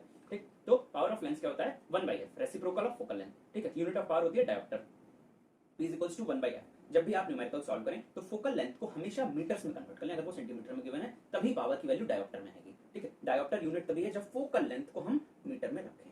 ठीक है, फोकल लेंथ को मीटर में रखना है। 1 डायोप्टर को अगर आपसे पूछा जाए कि डिफाइन करें तो आप बोलोगे 1 डायोप्टर इज डिफाइंड P = 1 कब आएगा? P = 1 डायोप्टर कब आएगा? 1 डायोप्टर कब आएगा? जब f की वैल्यू 1 हो। जब f की वैल्यू 1 हो तो P = 1/1, 1 मीटर हो तो 1 मीटर होनी चाहिए फोकल लेंथ 1, तो P = 1 d आएगा। ठीक है, तो 1 डायोप्टर को आप कैसे डिफाइन करोगे? 1 dioptre is defined as the power of the lens जिसकी की फोकल लेंथ 1 मीटर हो, तब पावर 1 डायोप्टर आने वाली है। अच्छा, अब आप बताओ, खुद बताओ, कॉनकेव वर्ड कैसा है? कॉनकेव वर्ड नेगेटिव है, चाहे लेंस हो चाहे मिरर हो, किसके लिए? फोकल लेंथ के लिए। जब फोकल लेंथ नेगेटिव है तो पावर भी नेगेटिव होगी, क्योंकि पावर है क्या? फोकल लेंथ से ही तो बन रही है पावर। तो कॉन्वेक्स लेंस की अगर बात करोगे जो कि पॉजिटिव होती है जिसकी फोकल लेंथ, तो उसकी पावर भी पॉजिटिव होगी, और कॉनकेव लेंस की पावर भी नेगेटिव होगी। अगर आपसे कोई बोलता है कि मेरे चश्मे में नेगेटिव पावर है तो आप फटाक से बोल दोगे आपने कॉनकेव लेंस यूज किया है। कोई बोलते पॉजिटिव पावर है तो आप फटाक से बोल दोगे कि आपने कॉन्वेक्स लेंस यूज। आई डिजीजेस जो कि हाइपरमेट्रोपिया और मायोपिया होते थे वो हमारे सिलेबस से हटा दिए गए हैं।